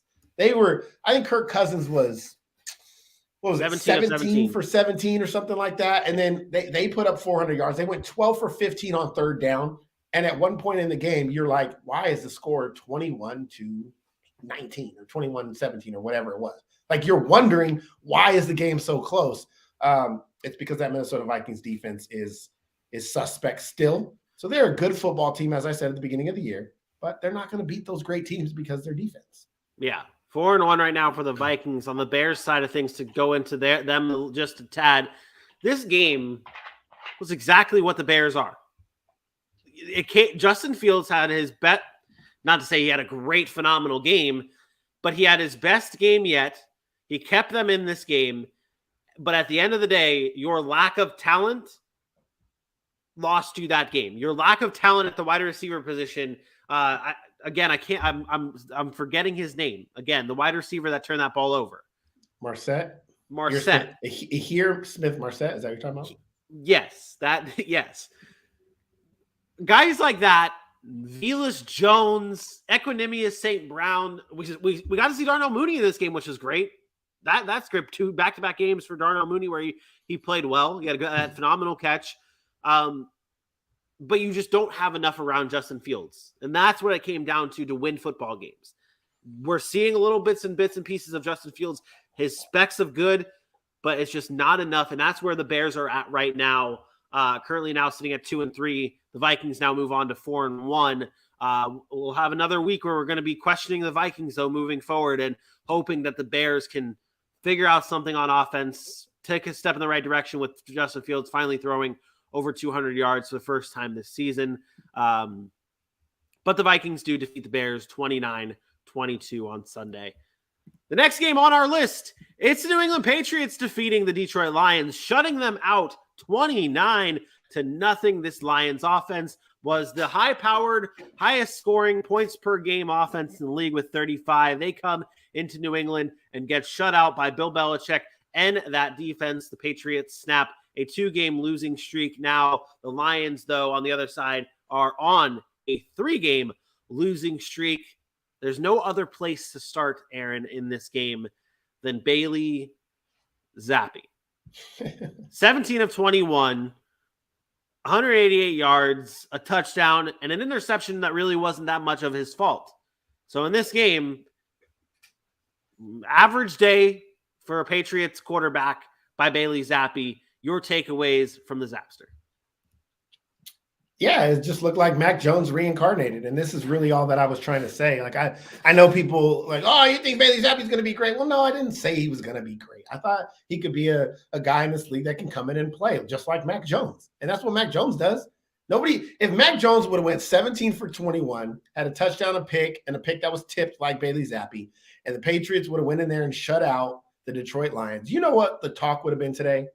Man, Mac Jones, he's going to have this Patriots team fighting for playoffs, and Mac Jones is a winner, and he's a leader, and all this, in the words of Shannon Sharp, all this bull jive or whatever he says.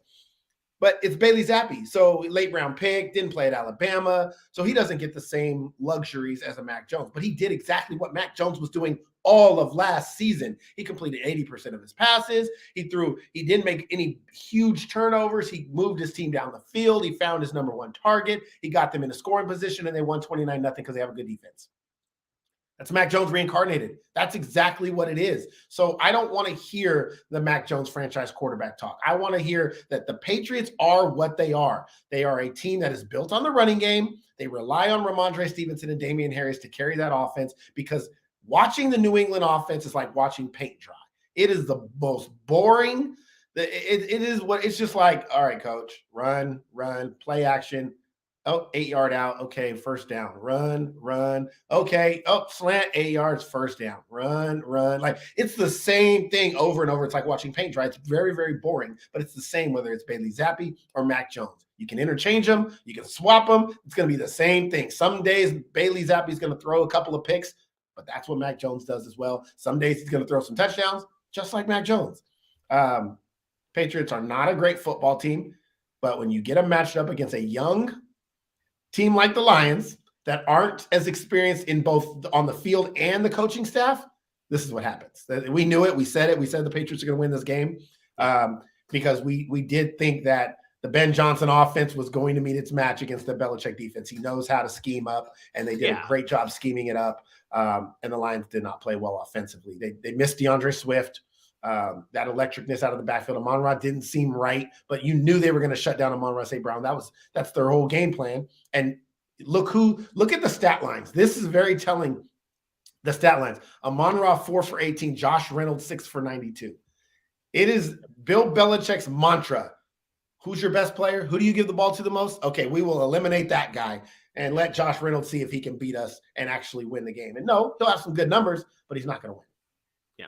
Patriots now moved 2-3. Lions move to 1-4 after this week. The next game on our list is the Seattle Seahawks losing to the New Orleans Saints 39-32. This was a game that the Saints, we said they needed this win. The Saints needed this win because after a slow start, they needed to beat a team that was traveling all the way across the country to play them. This was a game that they had to win. They got it. Snaps 3-game losing streak. Most points scored in a Saints game since 2020. So that's good from this offense now led by Andy Dalton in this game. What did you see from the Saints, and is the concern still there for this team? Well, as far as what I saw, thank you. I just want to say thank you to the New Orleans Saints. Thank you, because you actually gave Alvin Kamara the football. And despite the bad play on defense, because they did not play well defensively, and Geno Smith, we'll talk about that in a minute, but from an offensive standpoint, did anybody see the difference when they gave Alvin Kamara the football? That's what they can move the football. They can score points. And I get it. It was against a bad defense, but you scored 40. Alvin Kamara had 30 touches almost. He almost had 200. He had over 200 combined yards. That's what Alvin Kamara is when you get him the football. So yes, I loved what they did offensively. I especially loved that they used Taysom Hill. And I'm not going to go crazy over Taysom Hill today.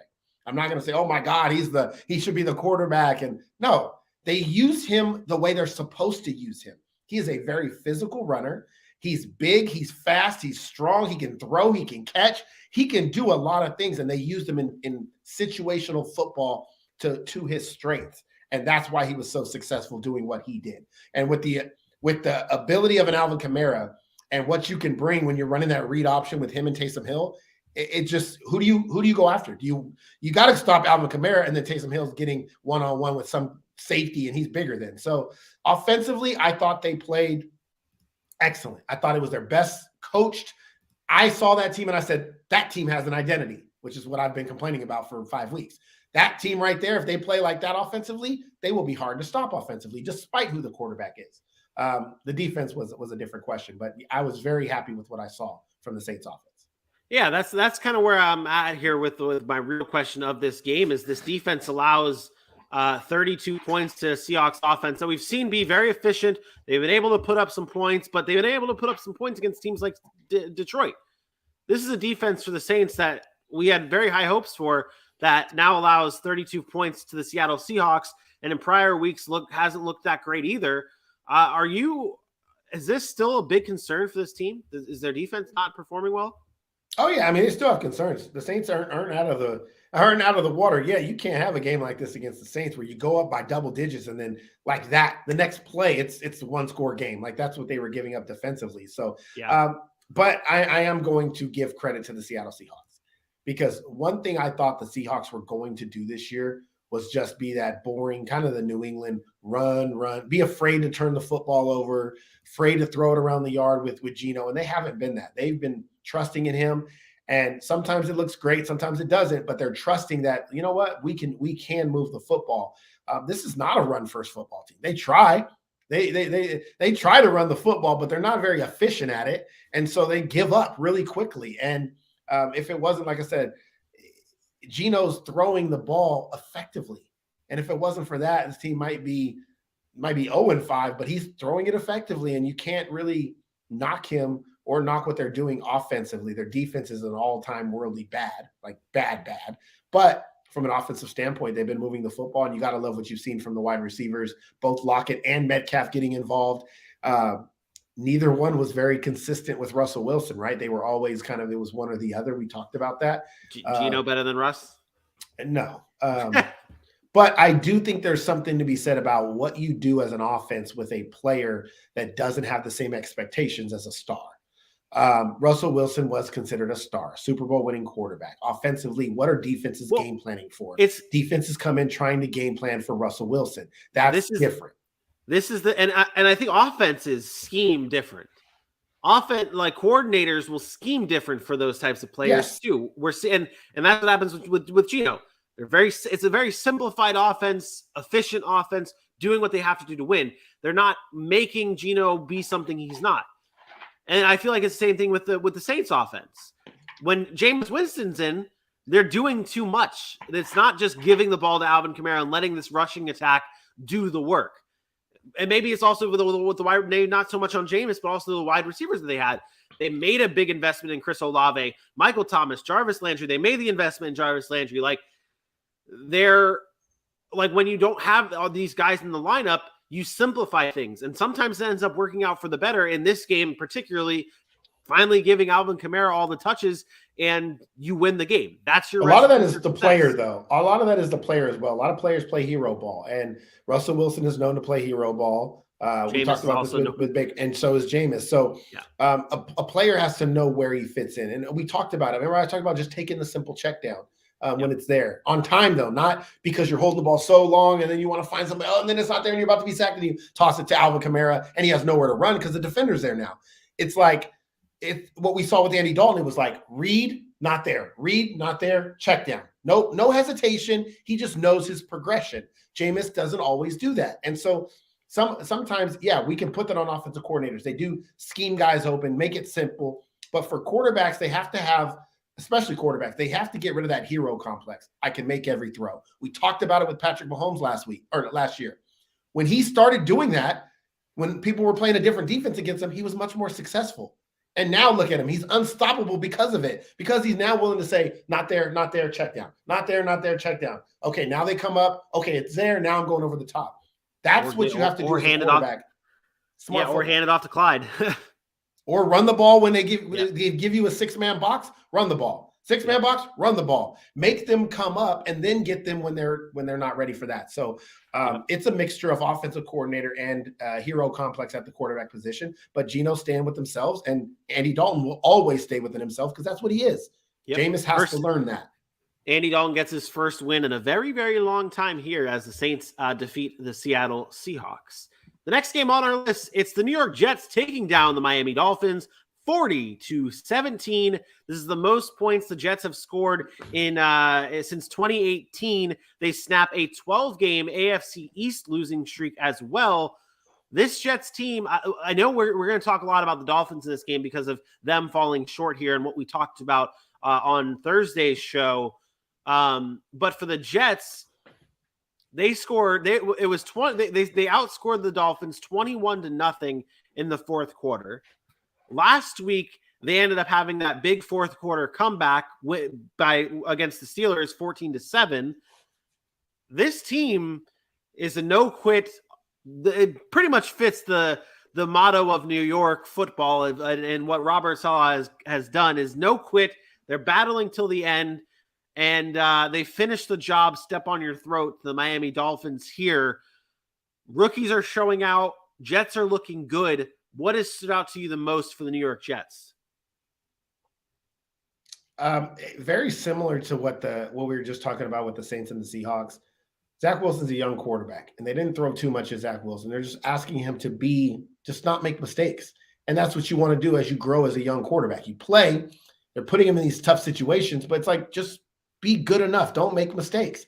They ran the ball really, really well against Miami. Miami's defense is a question mark, but they got 28 touches between Breece Hall and Michael Carter. They mixed them in. He found ways to check down a lot. We talked about doing that. Like, he has 14 completions, and over a quarter of those are going to running backs out of the backfield or bubble screens. Like, they're not forcing the ball down the field when they don't have to. They're taking what the defense gives them. And then in turn, they're not making mistakes. And when you don't make mistakes in the NFL, when you do not turn the football over, you will pretty much be in every football game. Outside of playing just juggernauts that can't be stopped, almost every single football game, if at the end of the game you did not watch the game and you look at the box score, look at the turnovers, and that'll tell you whether it was a blowout or not. Like that's always been a rule of football. Keep the ball and take the ball from the other team. If you do that, you're fine. And that's exactly what the Jets did. They did not turn the football over. They got the turnovers when they needed it. It's not like Miami played terrible. Like, I didn't watch that game and I was like, oh, the offense is not moving the ball at all. It's just a bad offense. I mean, it was exactly what you thought would happen from Skylar Thompson. A Skylar Thompson-led Miami Dolphins offense. Yeah, it's unfortunate Teddy Bridgewater went out, but Raheem Mostert ran well. Like, they were fine offensively. Their defense let them down. And again, I don't question Miami's offense. They have the ability, when Tua's healthy or when Teddy's even in there, to put up points because of the weapons that they have. But that defense has to be better. Like, they have too much talent on that defensive side of the football to not be good and to let the Jets do what they did. Again, great start for Miami. Remember when we talked about opposite? Usually they start slow and then they suck. This looks like the opposite, and they're taking a big hit this week. They're dropping significantly in my power. Well, that's kind of what I want to get at here too, because and to wrap up the Jets, though, their rookies are showing out. This Jets team. We talked, they were one of our biggest winners in this draft, and now it's kind of coming to fruition here in this game and throughout the season. We talked earlier on this year about Garrett Wilson coming out during the Joe Flacco games. He's looked good. Now in this game, you have Breece Hall continuing his tear, Sauce Gardner getting his first career interception. Sauce Gardner, arguably the defensive rookie of the year. I don't think it might not be that close right now. He's been an absolute dog for this Jets defense. Breece Hall might be offensive rookie of the year, and this team really taking strides into the right direction with Robert Saleh and this new offense and new team. But for the Miami Dolphins, Thursday's show, you said, and I quoted you. I went back and I looked, and I'm quoting you here. You said the words, "You can't lose this game if you're the Miami Dolphins." You said, quote, "You're going to start questioning the Dolphins as a whole." Another quote, you said you're going to start questioning whether or not it was fool's gold with the Miami Dolphins. They lose this game 40-17. Teddy Bridgewater goes out early. Skylar Thompson comes in. Are all of those thoughts you had on Thursday coming true today? Yep. The Dolphins. So, like, initially at the beginning of the season, I told you I will change my mind as evidence changes. Evidence has changed. At the beginning of the season, I thought the Dolphins were a really good football team. Before the season started, I had them going 10-7, but I had them missing the playoffs. And the reason I had them missing the playoffs is because I wasn't sure it would click right away. I wasn't sure that they could get really off to a good enough start to get it clicking right away. Tua, Mike McDaniel, all of that. They did. They clicked right away. I said, you know what? That's a serious contender, the way they played the first three weeks of the season. I looked at it, I said, that's the team I thought they had the potential to beat. The last couple of weeks, you have seen that fall off. And you couple that with injuries and obviously Tua not being there. We don't know how long he's out. Teddy Bridgewater is a backup quarterback in this league, but he could carry you for a while. So I was still okay with Teddy Bridgewater. Now he's out with a concussion, new concussion protocols. We don't know how long he's out. But that defense, I don't know what's going on. Xavier Howard did not play in this game. Byron Jones, these guys have been injured, but injuries are no excuse to give up 40 points to the New York Jets. It's not. They're a bunch of young, talented players. That's great, but you got to be better than that. And so everything that I said on Thursday, I stand by. I'm questioning the Miami Dolphins from top to bottom. Fool's gold, yes. I'm not saying they are fool's gold. I still think this is a team that is a bunch of talent, but all of those thoughts stand true today. They are taking a significant hit in my power rankings. They are not one of the top teams in football, and they are going to have to get right soon, because there's no real wiggle room in the AFC when you're talking about the powerhouses. And they got to go play Minnesota. They got to. Then they get a couple of games where there's a stretch of games that they are going to have to go 4-1 or 5-0. Steelers, Lions, Bears, Browns, Texans. Like, if they're struggling to win those games, I don't care who's at quarterback or can't pull those games out, they are in serious trouble, because the back half of their schedule after that goes Niners, Chargers, Bills, Packers, and it's not going to be fun. So that 5-game stretch will be the Dolphins season. After next week, and I'm not going to lie, I anticipate they lose to the Vikings. Saying that now, obviously if Tua's back or Teddy's, maybe it changes. But as of right now, I anticipate maybe losing to the Vikings. So they're 3-3. that 5-game stretch, they got to win 4 of those games. Like, I truly believe that. Or they're going to be struggling. And this is a team that after the first few weeks, we talked about how they could possibly be the best team in they're fighting for the AFC East crown, considering that with the Bills after they beat the Bills with Tua. But it's not just Tua and this offense. Like you said, it's the defense that's the big concern. And one thing you said on Thursday was that this game with or without Tua, your team has to be the talent of the rest of your team has to show out in a game against the New York Jets that you're more talented than. And they didn't. And then not only did they lose, they got blown out 40-17. Sure, it's on the road, but I mean, this wasn't a good game for the Miami Dolphins here as they fall to the New York Jets 40-17. The next game on our list, it is the Tampa Bay Buccaneers defeating the Atlanta Falcons 21-15. This game was a game that we thought that, I mean, obviously Tom Brady has his history of success against the Atlanta Falcons. He continues that while snapping their 2-game losing streak. Now going on, this is a game that we thought the Tampa Bay Buccaneers would win. They did that. What did you see from them here that stuck out to you the most? Nothing. Honestly, I don't have many takeaways from this game for the Tampa Bay Buccaneers because they look exactly the same way they've looked for 5 weeks now. Defense played well. Offense looked And I thought this was the game that the offense was going to step up. Yes, Tom Brady had 351 passing yards. I know it wasn't great. They didn't run the football that well. They didn't run the football that much. Most of it was checkdowns to Leonard Fournette. Big day for him. Yeah, but it's not the formula that's going to get them a Super Bowl. It's not. Like, sometimes volume is misleading. Like we talk about volume in fantasy football. That's great for fantasy football. But for regular football, most teams are going to be okay with you checking down to Leonard Fournette 10 times. Like, that's not going to do anything to a defense. Atlanta only gave up 21 points. They were perfectly fine with the way they played defense, and Leonard Fournette had a, quote, big day. Like, that's not a recipe for success in this league. And as a matter of fact, one roughing pass for the penalty away from possibly losing this game to Atlanta. So not impressed by the Tampa Bay offense, but they're pretty much in the status quo, same spot they were last week. Offense is still struggling. Defense is really good. They're going to have to find it offensively. And right now, they don't seem to have it. And I'm be honest, I told you I would not be the guy. I will be late to the party. They're starting to look like there's a little bit of chink in Tom Brady's armor. Just a little bit. Yep. No, that's as they were not seeing it all yet. And again, this is, like you said, not going to jump into any conclusions here yet. Tom Brady's season doesn't start until the playoffs. That has never been a thing. Like, that's never been a thing. So we'll wait on that. This Falcons team, though, a tough game. They kept it close. I mean, 21-15 is not a bad score. It's a respectable loss for the Atlanta Falcons, who have now rushed for 150 plus yards in 3 straight games for the first time since 2009. This team knows what they are. They stick to their game plan. They don't let Marcus Mariota do too much. And your statement that you said before, it remains true. Put Desmond Ridder in this game and put Desmond Ridder in and see what you have in him. Marcus Mariota, and the difference between Marcus Mariota and Desmond Ridder might not be that much.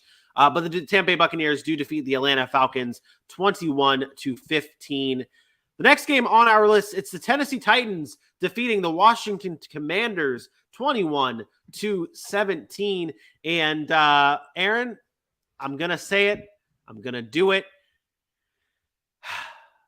Wentz is going to Wentz. That's my headline here from this game is Wentz is going to Wentz, throwing a late interception here to lose the game for the Washington Commanders. It wasn't terrible. It wasn't terrible. It just wasn't good. Wait, what? Okay, what I'm sorry. It was bad.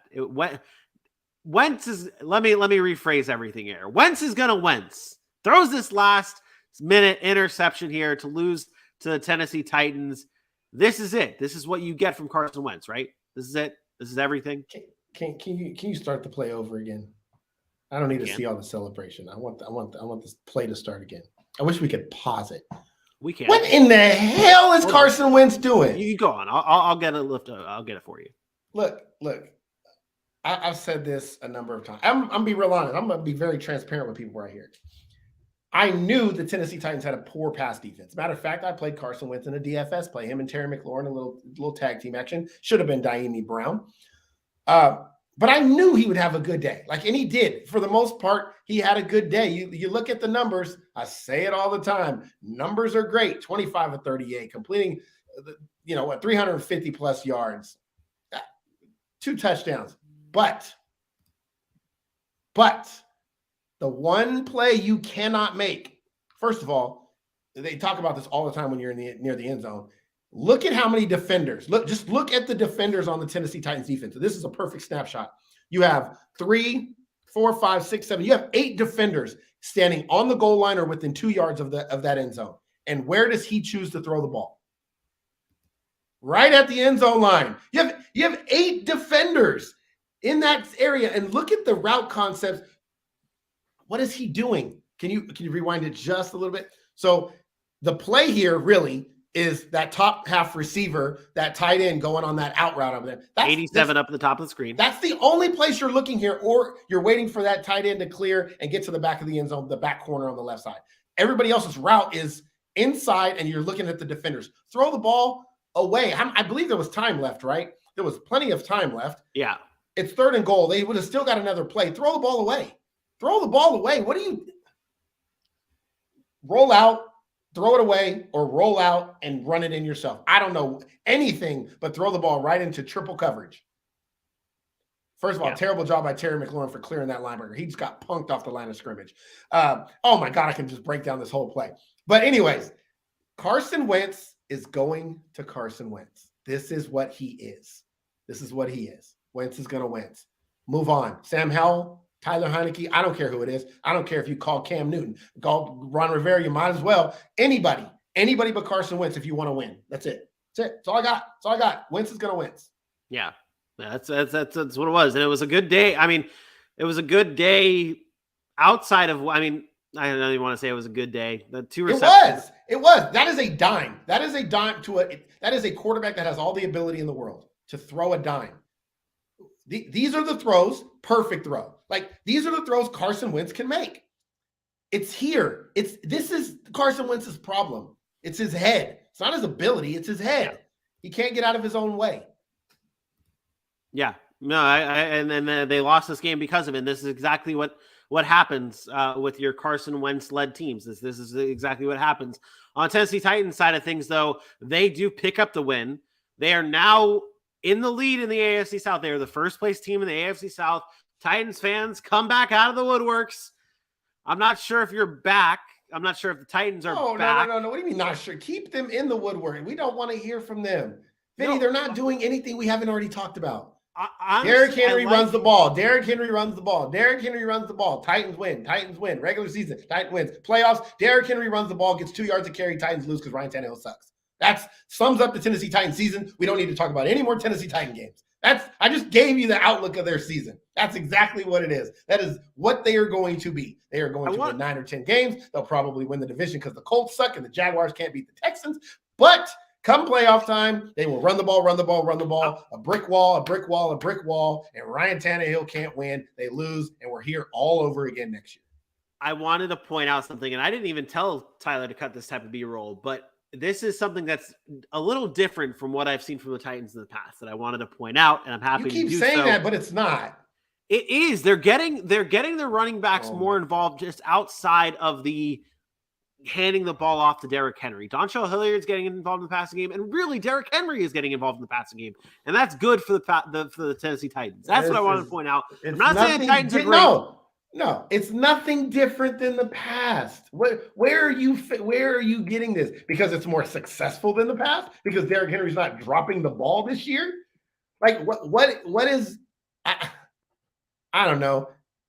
What is he normally gets a little bit more on pace for a little bit more catches than he did last year? What did he get, 17, 18 catches usually a year?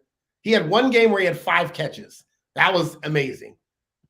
But I'm not impressed by Derrick Henry in the passing game. Like they run a screen to him. That's great. They don't have anybody else outside of Dontre Hilliard. He has to be in the game. Yeah. Their offense is the same. It's exactly the same.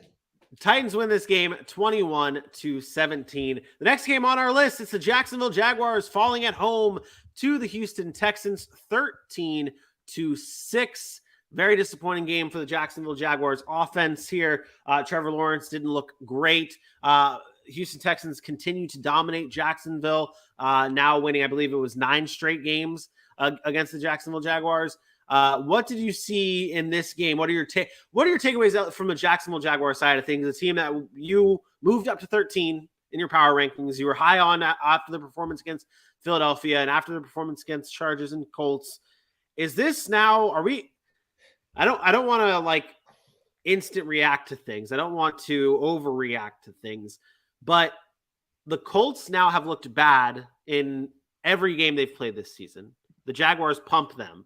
Maybe that doesn't stand out as much anymore. The Chargers haven't looked that great, so maybe that win doesn't stand out anymore. And then it was a slop fest against Philadelphia, so maybe that doesn't stand out anymore. They lose this game 13-6. Where are we at with the Jacksonville Jaguars? I'm pretty much in the same spot I was a week ago. I still think this is a good team. I'm starting to get concerned with same concerns I had about Doug Peterson in Philly with Jacksonville. I think they're throwing the ball away more than they have to. You get the worst run defense. You get Travis Etienne, who's averaging 7 yards a carry in this game, and you tend to kind of go away from the run. It's not like they were down. They were in this game the whole time. Like it was basically 3-3, 6-6. You know what I mean? It was one touchdown score. So but I just didn't think they ran the ball enough. And Trevor Lawrence, to ask him to throw 50 times is a lot. And against a really, really good Houston Texans defense. And I think we have to start saying this. Outside of the Charger game, they haven't played the best offenses. And they played the Colts, the Broncos, the Bears, and the Jags now.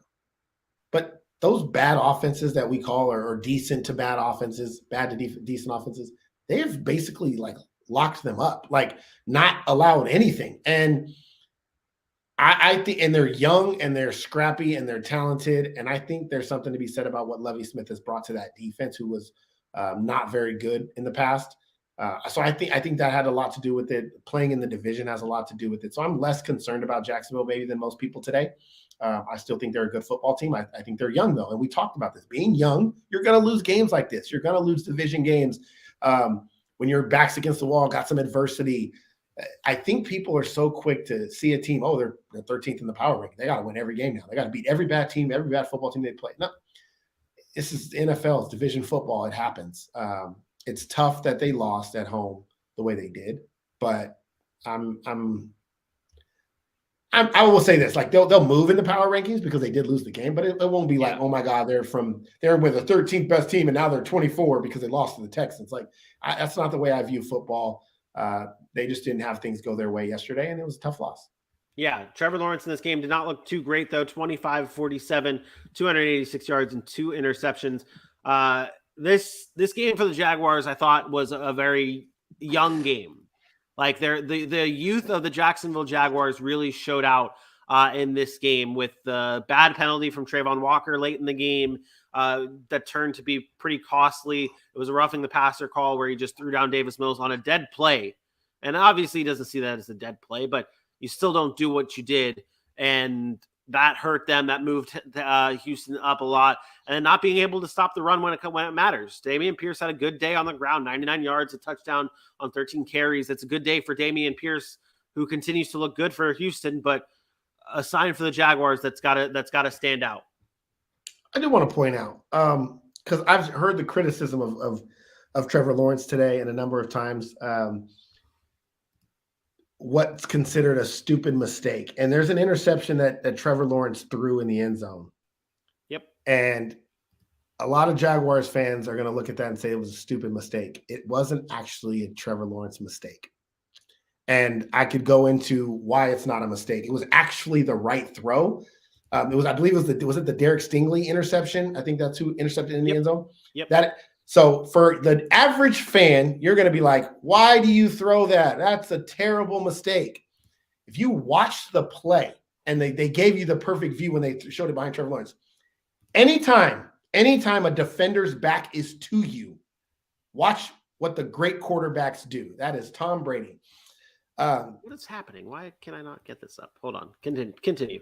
So I wanted to bring it up because that was an interception in the red zone. Everybody thinks, oh my God, that could have cost them the game. It was in the red zone. Obviously takes points off the board.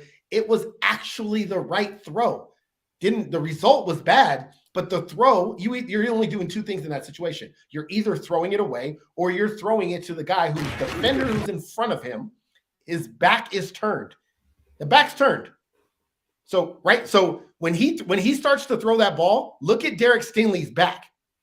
He's not looking at Derek Stingley anymore. He's like, okay, that guy's head is inside. His back is to me. I'm going to throw that ball. It's going to be up and outside where his guy's going to catch it. Derek Stingley turns all the way around to make that play. That is an amazing play by a young cornerback. 99.9% of NFL quarterbacks make that throw.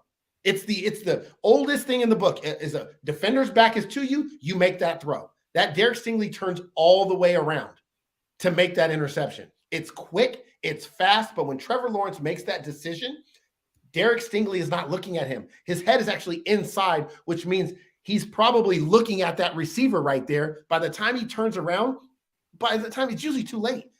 It's usually too late. I'm telling you, look what Trevor Lawrence sees right here. He sees his guy coming across the field and the defender's back is to him.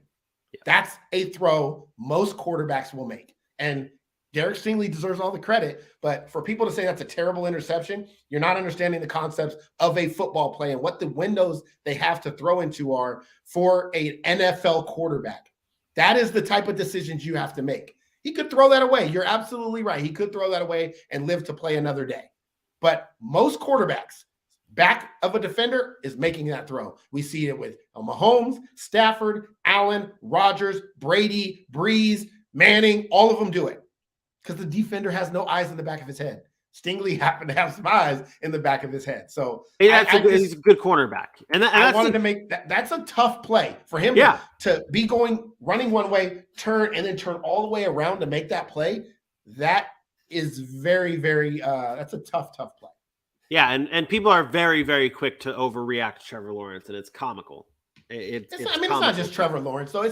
It's a fan base that is going to see an interception in the end zone and blame it on the quarterback.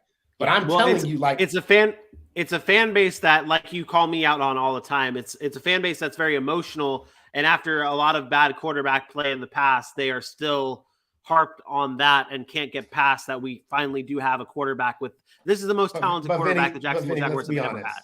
You are a Jaguars fan, but the Jaguars fans aren't different. They're not special. No. I'm not. I don't mean that. What I'm saying is it's not just Jags fans. It's every all fan fans. Base does that. Yes, yeah. Every fan base does that. I get. I have no. I'm not. No. I definitely understand that. But the Jaguars do lose this game. And they fall to the Texans 13-6. They fall out of the top spot for the AFC South, move on to 2-3. Texans do pick up their first win of the year. Jaguars do play the Colts next, so maybe they'll be able to pull something out there. The next game on our list, it is the San Francisco 49ers defeating the Carolina Panthers 37-15. Before we get into the notes on this game, we did get some breaking news regarding the San Francisco 49ers right before we covered this game.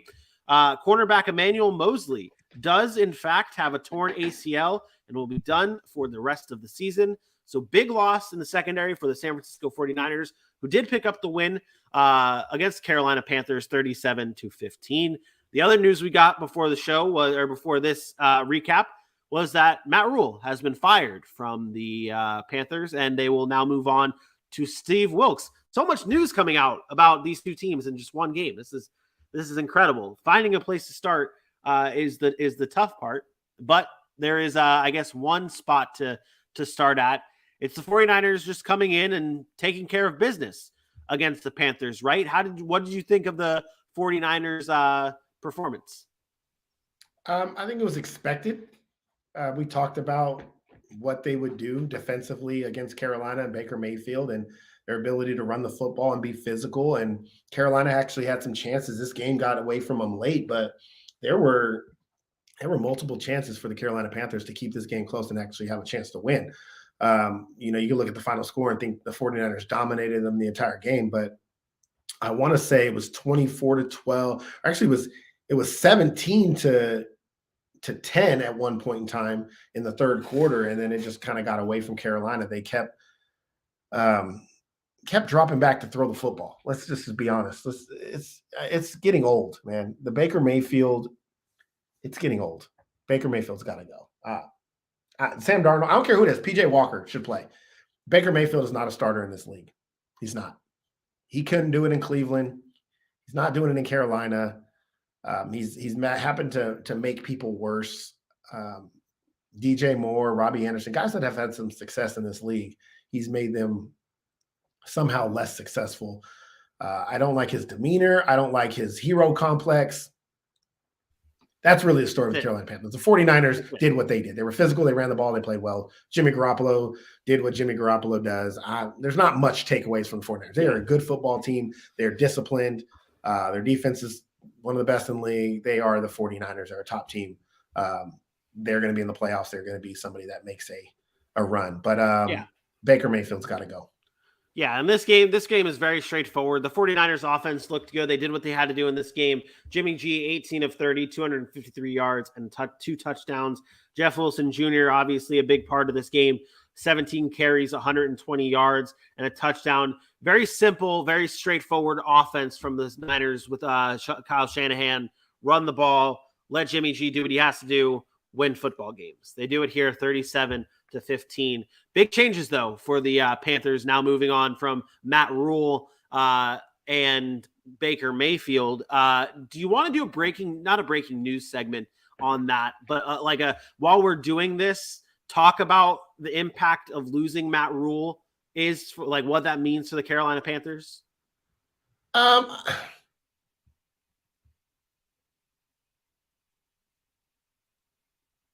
don't know I don't know what Matt Rule brought to the Panthers. So finding out what they lose with him, what do they gain now without him?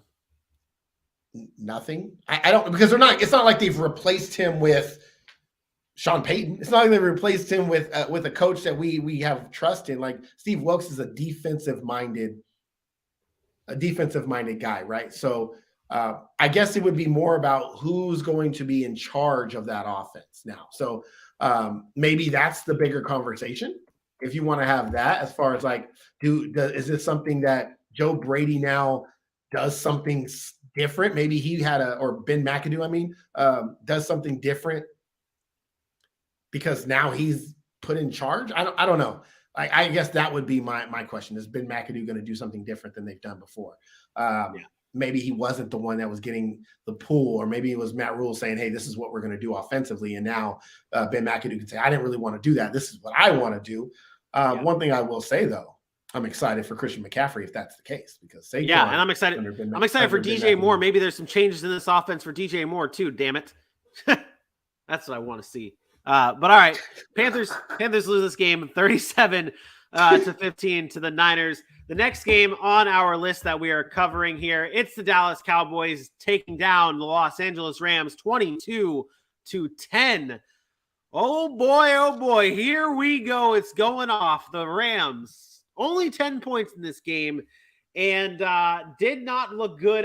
Let's get this out of the way. Cooper Rush did what he had to do to win this game. He wasn't spectacular. 10 of 16, 102 yards. We can put the rest, the quarterback controversy, whatever the media wants to spin for Dak Prescott. 102 yards in this game. Just not much from Cooper Rush. Dak's going to come back. He's going to be able to make things happen. But in this game, the biggest storyline is this Rams team that has not looked good at all. Has not looked good. 10 points in this game. Not as many. What did they have last week against the Niners? Not many points last week. It's what they have 9 points last week. That's what it was. It was 12-9 as the final score. Yeah, it wasn't a lot. Not a good start from the Rams. Let me ask you this, but before we get into the analysis of this, I'm going to take us back and travel back in time because I had a conversation about this the other day, and it was it's a good conversation. It's a good thought. Last year, everyone was up in arms about the Kansas City Chiefs because of their slow start. They were winning games, but something just didn't look the same with the Kansas City Chiefs. And you were obviously very high on the Chiefs. You stuck with them, and it proved to be right. They were a great team. They made the playoffs. They made the AFC Championship game. They still did good. The Rams, just coming off of a Super Bowl, starting off extremely slow, extremely sluggish. Are we beyond the leash right now with the Rams where it's like they're still the Rams? They'll still figure it out. They'll still be a playoff team. Are we beyond that point? Are the sirens going for the Rams? What do you mean? Are the sirens going? I already told you last week they're going. This team is not. First of all, I hate when you do this. I hate when you look for the comparison that's not really the comparison, but it is the comparison. Because it's a fair. It's a fair. It's not fair. It's not fair because the Chiefs and the Rams are two different types of teams. The Chiefs have been consistently winning for 5 years. The Rams have not. The Rams have had up and down seasons multiple times. The Chiefs have not. The Chiefs have been there every single year, despite all the controversy, despite all the things that have gone wrong. That's number one. Number two, the Chiefs have the baddest man on the planet in Patrick Mahomes. And I'm sorry, Matthew Stafford is not Patrick Mahomes. But that's beside the point. And to be honest, the reason the Chiefs were struggling last year was because of Patrick Mahomes. That is the biggest difference here. The Rams are struggling not just because of Matt Stafford. This is not like, oh, Stafford's struggling right now. Maybe it was the elbow. He'll get things right. We know how good he is. That offensive line is atrocious. Their defense is not physical enough. They have trench issues. I said this last week, made shorts about it. It's on TikTok. It's on YouTube. You cannot play football in the NFL and be successful and beat good teams when you're as poor in the trenches as the Rams are. I'm sorry. Aaron Donald is the second greatest defensive player that's ever stepped foot on the playing field. He can't do it by himself. He can't just be him. The offensive line, the defensive line, the linebacker play, inside the trenches when it matters the most, these guys are bad. They're not good football players. And so because of that, you get pushed around. And teams know that. The Dallas Cowboys, they knew exactly what they were going to do to stop the Rams. There was no chance in hell the Rams were winning that football game. I saw it from the very first play of the game when DeMarcus Lawrence is picking up a fumble. I go, they have no shot. I said the Rams have no shot to win this game unless Cooper Rush absolutely falls apart and throws it to them. The Rams are in deep trouble. This is not just oh no, they're not going to repeat as Super Bowl champion trouble. They better hope they can get into the playoffs. They better hope they can get into the playoffs. That is a jailbreak. And yes, it is the best defensive line right now in football. It's the Dallas Cowboys. They are putting the most pressure on, but the holes, the Rams just don't play very physical. And it's what gets them beat every year in and year out. And now it's biting them in the ass big time because they don't have that offensive line that holds up. They're in trouble. They're in trouble. But that's not the storyline of this game. We want to make it the storyline of this game because they're the Rams and they're defending Super Bowl champions. Storyline of this game is the Dallas Cowboys are a championship defense. A championship Super Bowl caliber defense. And that is the first time. This year is the first time you can say that about the Dallas Cowboys since the 1990s. That's huge because you talk about all the conversations over the years. Whether it was the end of Troy Aikman's career, the Quincy Carter days. I remember the one year they had a top 5 defense under Dave Campo, and everybody was like, oh, it's a great defense. Yeah, they were good. They were a top 5 defense by numbers and yardage, and they were not a championship defense. You bring in Tony Romo, and the excuse makers of Tony Romo, myself included, because I thought he was a great quarterback, was he never had the opportunity to play with an elite defense because he had a great offense, but no defense. Go from Tony Romo to Dak Prescott. That offense, high flying, always being able to put up points. Number 1 scoring offense last year. Still question, where's the defense? And we saw it last year starting to build.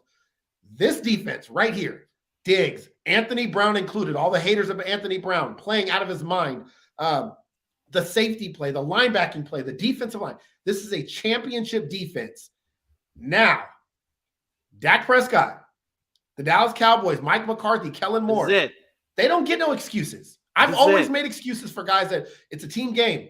Dak Prescott has to come back and has to win playoff games. I'm not saying if they don't win the Super Bowl this year, he's a bust and all that stuff. But you pay him $40 million. He damn sure better be fighting for them NFC title games and those Super Bowls, because this is what they've been asking for in Dallas. Where's the championship defense? And they haven't. Yep. Nolan, DeMarcus Lawrence, Micah Parsons. It's game-changing level defense. And right now, the Niners and the Bills are the 3 best defenses in football, and it's not close. Yep. And it's time. Dak Prescott's hands got to heal. He's got to come back, and that offense has to play. CeeDee Lamb got to stop dropping passes. Zeke and Pollard have a nice thing going here. Keep mixing it up. Keep running. Offensive line's playing well. Well, that's the thing. We talked about earlier on in the show with teams are like having a system for whatever quarterback is in there. I don't think the Cowboys need to change their system up that much when Dak Prescott comes back. Like, I know that they're probably simplifying a little bit because of Cooper Rush, but I wouldn't change a thing with the way this offense is going. I think that Dak Prescott, if you keep this offense going the same way, and you said the rushing game, what they have going with Zeke and Pollard, it's a big deal. Let me take you back in time. Let me make you live some. Well, you might not have been alive for this. I don't know your birth year or whatever.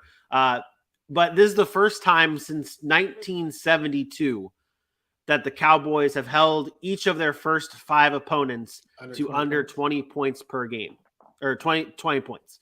Dallas doomsday defense. That year, the 1972 team went on to the NFC Championship game. Yep. Maybe they can do the same thing this year. This is the only team this season to not allow multiple touchdowns in a game. You completely froze, so I didn't hear any of that. I completely froze.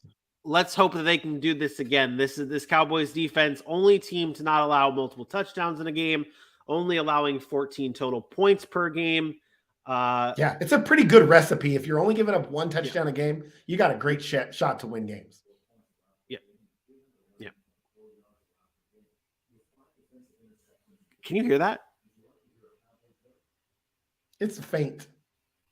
That was my Amazon device, the A word we call it, recognizing me talking about the Cowboys, and it just read off to me all the Cowboys' defensive stats. What a world! Yeah, so I mean, we can do that because the Cowboys are now 4-1. But I wanted to say one more thing. Mike McCarthy did come out and say it's sometimes a blessing to lose your guy, to lose your starting quarterback, because you start to have to get back to fundamentals and basics. And he said what they realized is maybe they don't have to do so much with Dak Prescott. Maybe it can literally be the same offense, but get more dynamic plays from him because he's a more dynamic player. I think they wanted to get back to the running game this year. I think they've done that at the start of the year. But look at the way they ran the football the first week. They didn't. And then Dak goes down, and then they all of a sudden say, oh, well, we got to run the football now. And it works. And you're like, you know what? Why didn't we just do that with Dak? It makes him a better player. Not saying he can't go out and win it with his arm, but why do that if you can just win it on the ground and make dynamic plays on the outside? I hope that they stay with the plan and they continue to do that, because I think that's the recipe for this Dallas Cowboys team. That defense is a championship level defense. There's no mistake about it. The way they pressure the quarterback is like no other. They don't care about the running game. They will let you run the football. They will let you run the football, but they're taking their chances that when you drop back to pass, our guys are going to be able to create pressure, which creates turnovers and sacks and long yardage, and that'll help in the running game as the day goes on. I'm excited for this next weekend's game. It's going to be fun. That's going to be their first. This is going to be their toughest test because Philly is dynamic. How this defense plays against Philly is going to go a long way in what we think that Dallas can do going forward. Yeah, well, let's talk about Philly. The Eagles defeated the Arizona Cardinals 20-17 yesterday. Eagles now move to 5-0.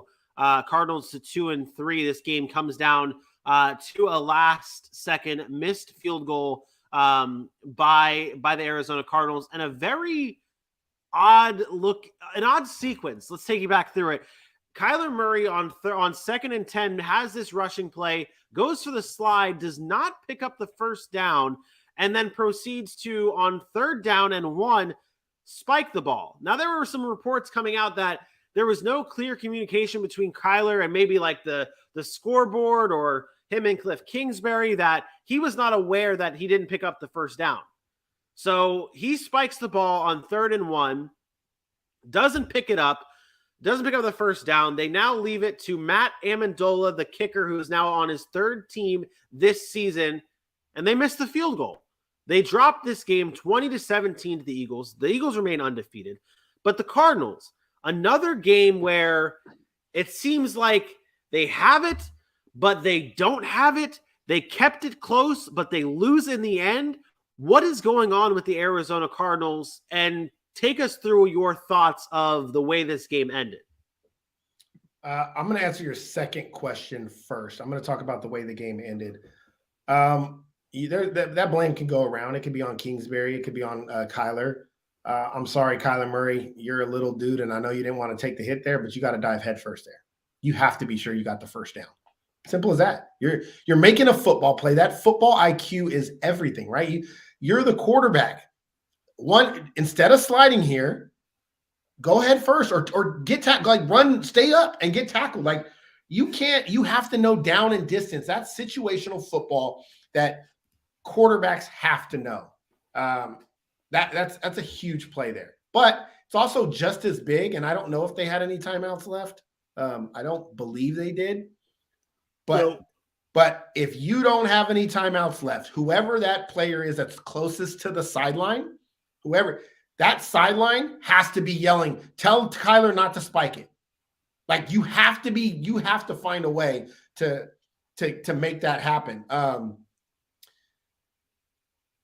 That's also something that you should have had conversations to play before. Hey, if we don't get the first down here, if we're tackled down before the first down, what are we doing?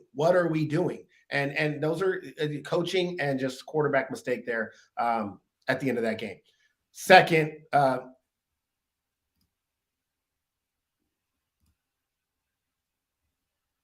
about it earlier. Yes, it's not all his fault.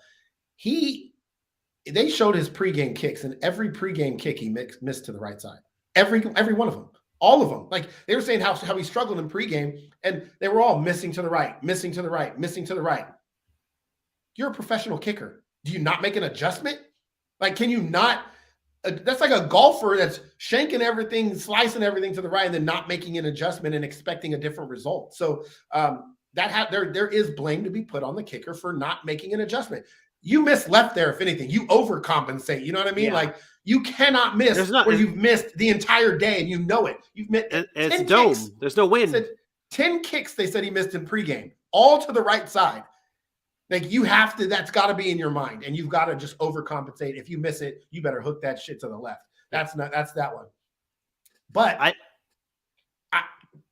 you asked me where the Cardinals are. They're 2-3. I actually think they're in a good spot. It's weird to say that. But you look at the games they've lost. They lost to the Chiefs, the Rams, and the Eagles. Probably 3 teams we thought were better than them anyways at this point. And you've seen some positive things. The defense, first of all, shout out to the defense. 20 points to the Rams, 20 points to the Eagles. Outside of that week 1 game, I guess you could say week 2, or no, well, they only have 23. So, yeah, that week 1 game against the Chiefs, that defense has far exceeded expectations with the loss of Chandler Jones and those guys. So I think that's a benefit. They've started slow, which is different from what they've been. They've always been fast starters and finished slow. They're getting DeAndre Hopkins back in a week, right? That's going to help. Hollywood Brown's played out of his mind. He's having a phenomenal year. The connection between him and Kyler is great. And now you add D-Hop. I have to assume that offense gets better. And so that's what I'm really banking on is the offense has been the struggle so far this year. I think that offense is going to get better with D-Hop, and that should breed a little bit more success on the offensive side of the football. So I think they're in a good spot despite losing some tough games.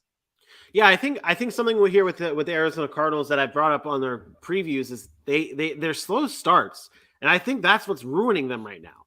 And you talked about, I can't remember what team it was. That was the Dolphins. We were talking about how they're slow, they're reversed. It's the slow start, and then their season's normally slow start, and then they pick it up at the end, and it may be too late. Same with the Cardinals. They always start off hot for the Cardinals, and then they always end bad. Maybe it's the reverse here. Maybe the Cardinals are struggling and then end up figuring it out. That's all maybes, but something that's happening in facts is their inability to start off hot.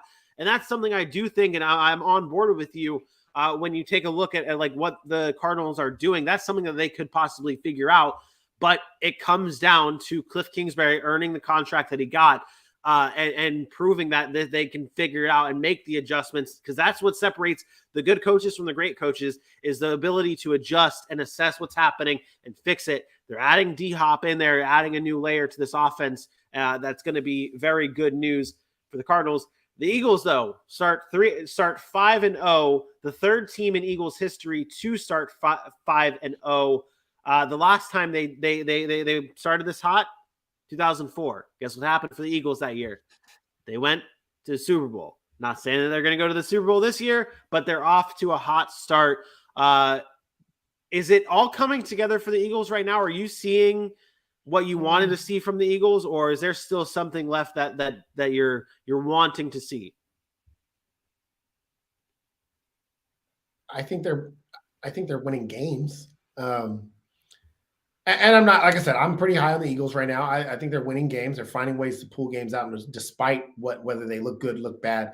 They go through these lulls though, where they just can't move the ball, and they're punting and they're punting and they're punting, and you're like, how are you so explosive sometimes and then not at other times? Sometimes I think they get away from the running game when they shouldn't, because they think they got the weapons on the outside, and Devontae Smith and AJ Brown.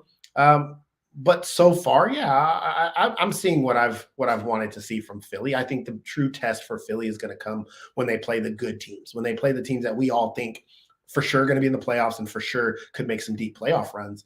I think it starts this week in Dallas, or with Dallas in Philly. Even if Cooper Rush plays, I think it's going to be a test for Philly to go up against that defense and make sure that they can still do it and win a division game. But if Dak plays, if he's back and he feels comfortable, that's going to go a long way in telling me what Philly's team is. Not if they win or lose. It's really how they play. Because to be honest, Philly's at home. They probably should win that game. I don't expect Dallas to come in there and dominate Philadelphia like they did last year. I think that this is probably a year where the two teams should split. They're both really good football teams. They should split home and home. But that's going to tell me a lot. If the Eagles struggle in that game again, Dallas has their number. I'm probably not going to trust. I probably trust them to get to the playoffs, but I probably wouldn't trust them long term. Yeah. As of right now, they're finding ways to win. I mean, it's not easy to travel all the way to Arizona from Philly. It's not easy. These road games here are not easy, and they found a way to win. Close game. They got the job done on a missed field goal from Arizona to continue their streak of 5 wins, 5-0 to start the season for the Eagles. Last game on our list today, it's the Cincinnati Bengals falling to the Baltimore Ravens, just falling short. Baltimore Ravens win this game 19-17, moving to 3-2. Bengals moved to 2-3. Ravens win this game on the back of this man right here, Justin Tucker. Last second field goal. There was never a doubt. Really, when you saw Justin Tucker coming up there, you're like, he doesn't miss this. He's not going to miss this. He's money. This guy's the best kicker in the league, and it's not even close. Justin Tucker got the job done, wins the game for the Ravens. Your takeaways from both sides of the ball here. Yeah. Baltimore, Justin Tucker is the greatest kicker that's ever walked on a football field. Yes, that includes Adam Vinatieri. I know he has the Super Bowls, but Justin Tucker can't take his team to a Super Bowl. I mean, it is a team game. He wouldn't miss those kicks. I promise you that.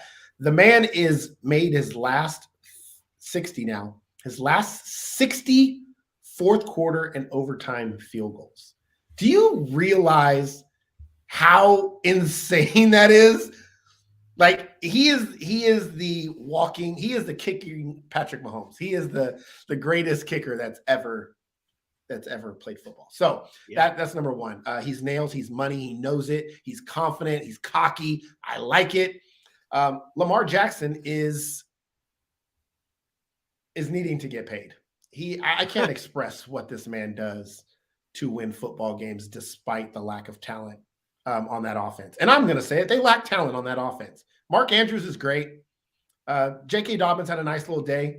But Devin Duvernay, James Prochet, Tylan Wallace, Lamar overthrew one of those guys and it got picked. But when it came down to it and he needed a drive, there was zero doubt in my mind that Baltimore was going to drive down there, get it in field goal range, and Justin Tucker was going to win the game because Lamar brings an element that none of those other quarterbacks in the league can do. With his legs, he is an absolute threat, dynamic threat, and he can throw the football. So it's only a matter of time, but he will get paid. He deserves to get paid. He is one of the front runners still to me for MVP. Him and Jalen Hurts are up there right now.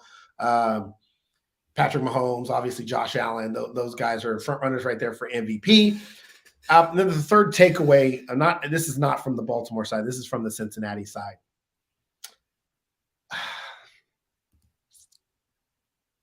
I don't want to. Bengals fans, this is a serious question. Are you concerned about Joe Burrow being what you want him to be? Because I am. I'm concerned that he is not the guy. And then I don't mean the guy like he can't start and play games and win and get you. But when you talk about the best quarterbacks in football, when you talk about Patrick Mahomes and Aaron Rodgers and Thomas Brady and Brady. Are you worried that Joe Burrow is not that? Because I am. I think he's good. I think he is going to be Derek Carr-esque, maybe a little bit better. Matt Ryan-esque. That's what he feels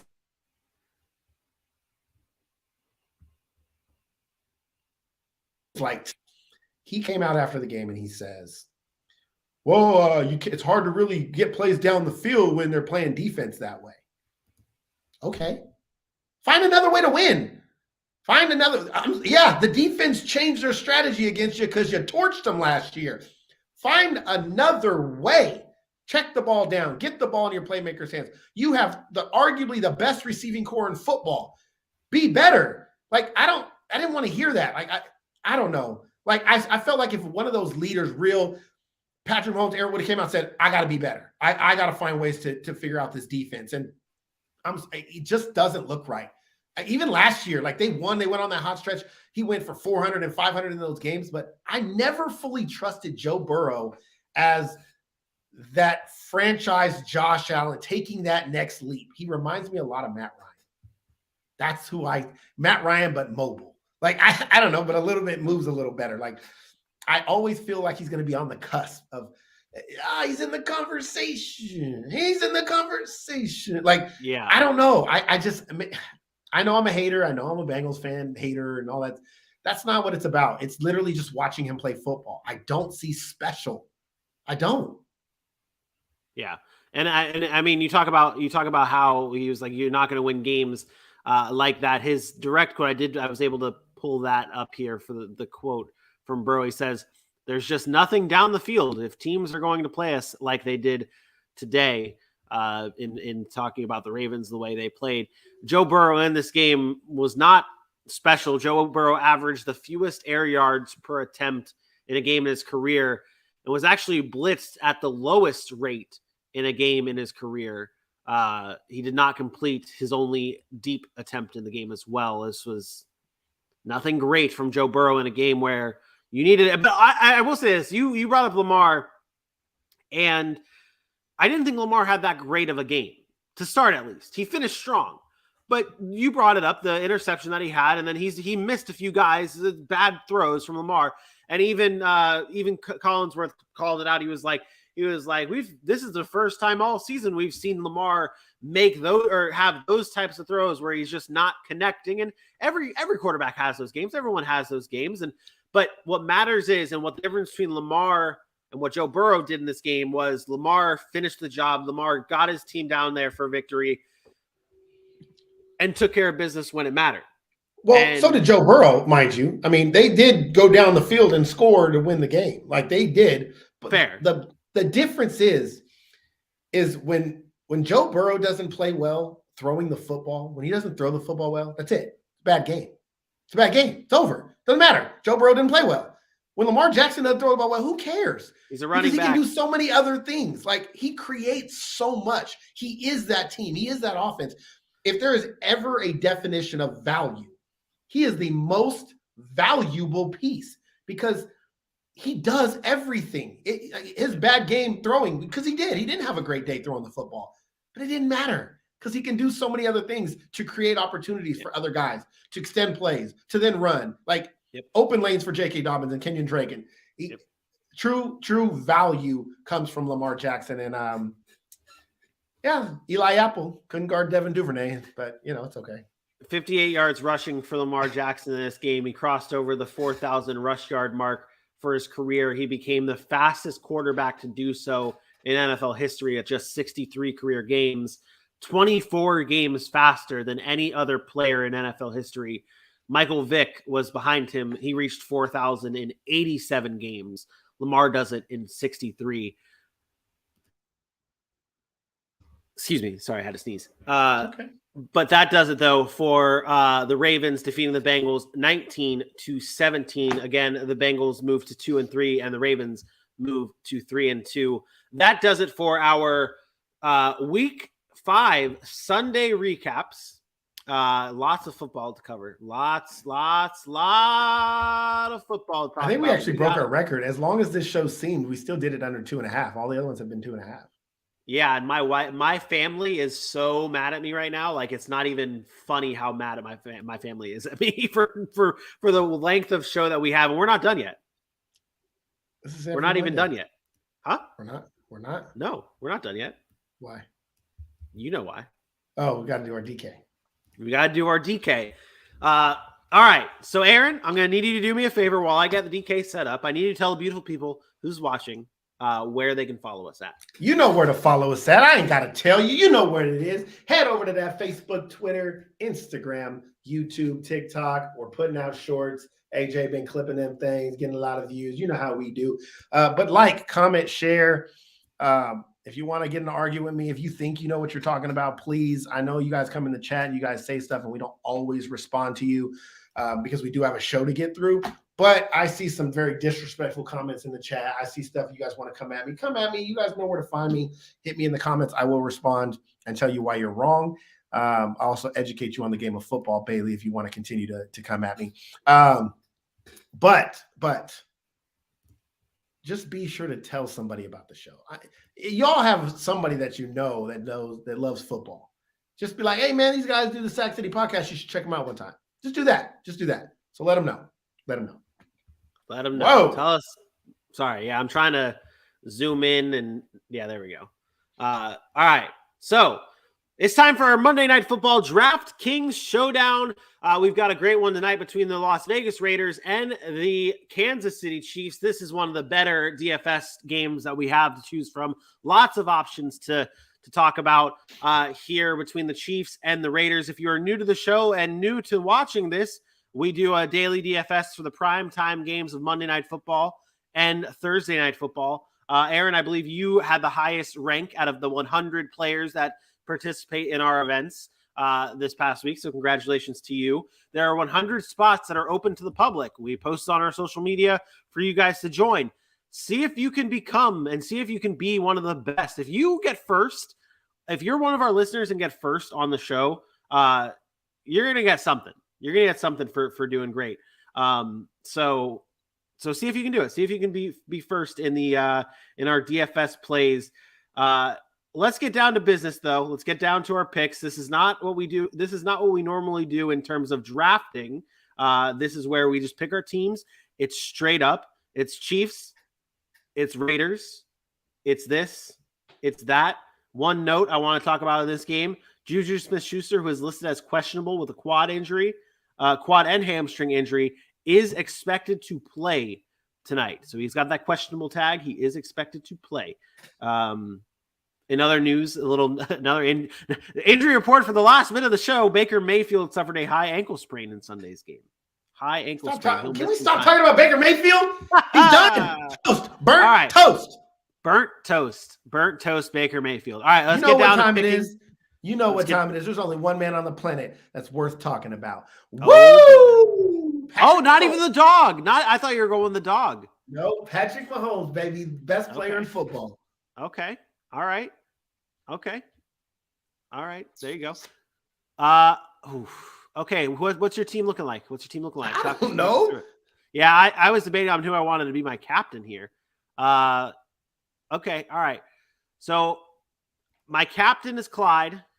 As of right now, I'm going to fill it out and see where I go from here.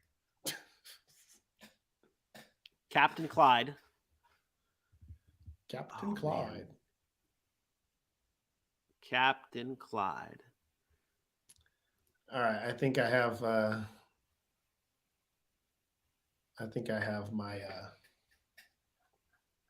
team. Okay. What you got?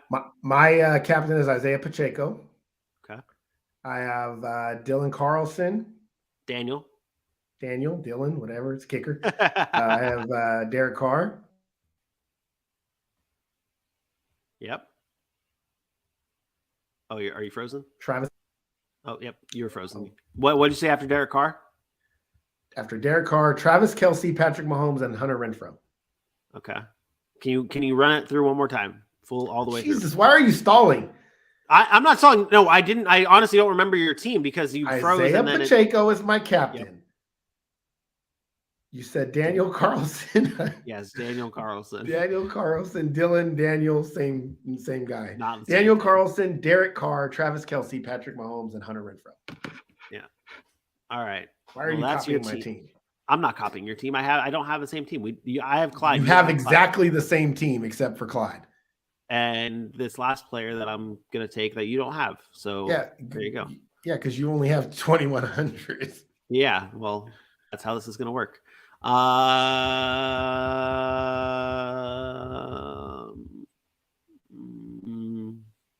You know what? I'm gonna take off old Daniel Carlson. I'm gonna throw in Josh Jacobs and not have any money for anything else.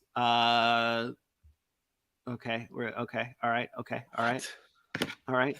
I don't like Josh Jacobs here. I have him in my fantasy team, but I don't need. I was trying to double down and say, you know what, Josh Jacobs, I'm riding with you, but I don't really want to ride with you because, well, that's not what I want to do. Oh my God, you're so annoying. We're working our way through this. I'm just gonna go with what I originally thought and not second guess myself. There we go. My team, Clyde Edwards-Helaire. I changed my team too, by the way. Is he questionable? Is he actually playing? Hold on, let's read the note here. God. Hurry up, man! I gotta go. I gotta get to work. Oh yeah, I do as well. But all right. So I did change my team. I got rid of the kicker for Carlson. What'd you do? What'd you do instead? I added Clyde Edwards-Helaire, and I changed. Oh yeah, now you're trying to take my team. I added Brandon Bolden. Brandon Bolden, gross. I went Clyde, Patty Mahomes, Travis Kelce, Daniel Carlson, Derek Carr, and Justin Fortson. Or Joey Fortson. It's Jody Fortson. Are you really disrespecting? Really? Hey, disrespecting South Georgia right now? Sorry. South Georgia's finest. Georgia's finest. Valdosta State, stand up, baby. VSU. Stand up. Blazer Nation, baby. Hey. Oh, my goodness. All right. That's our teams. Join us in our DFS plays. See if you can get the top spot out of 100 entrants. We'll be back tomorrow at 10 a.m. Eastern time, breaking down the Monday Night Football gate. We'll be back at some time tomorrow talking Monday Night Football and breaking down Chiefs, Raiders, as well as talking waiver wires and fantasy from Week 5 for my best friend, Aaron Mukes. That's me. Kind of looks like you have a ponytail. Wait, go down. Go back down. Move your head down. No. Like you're. Yep. Keep going. Whoa. Go back up. Up. Stop.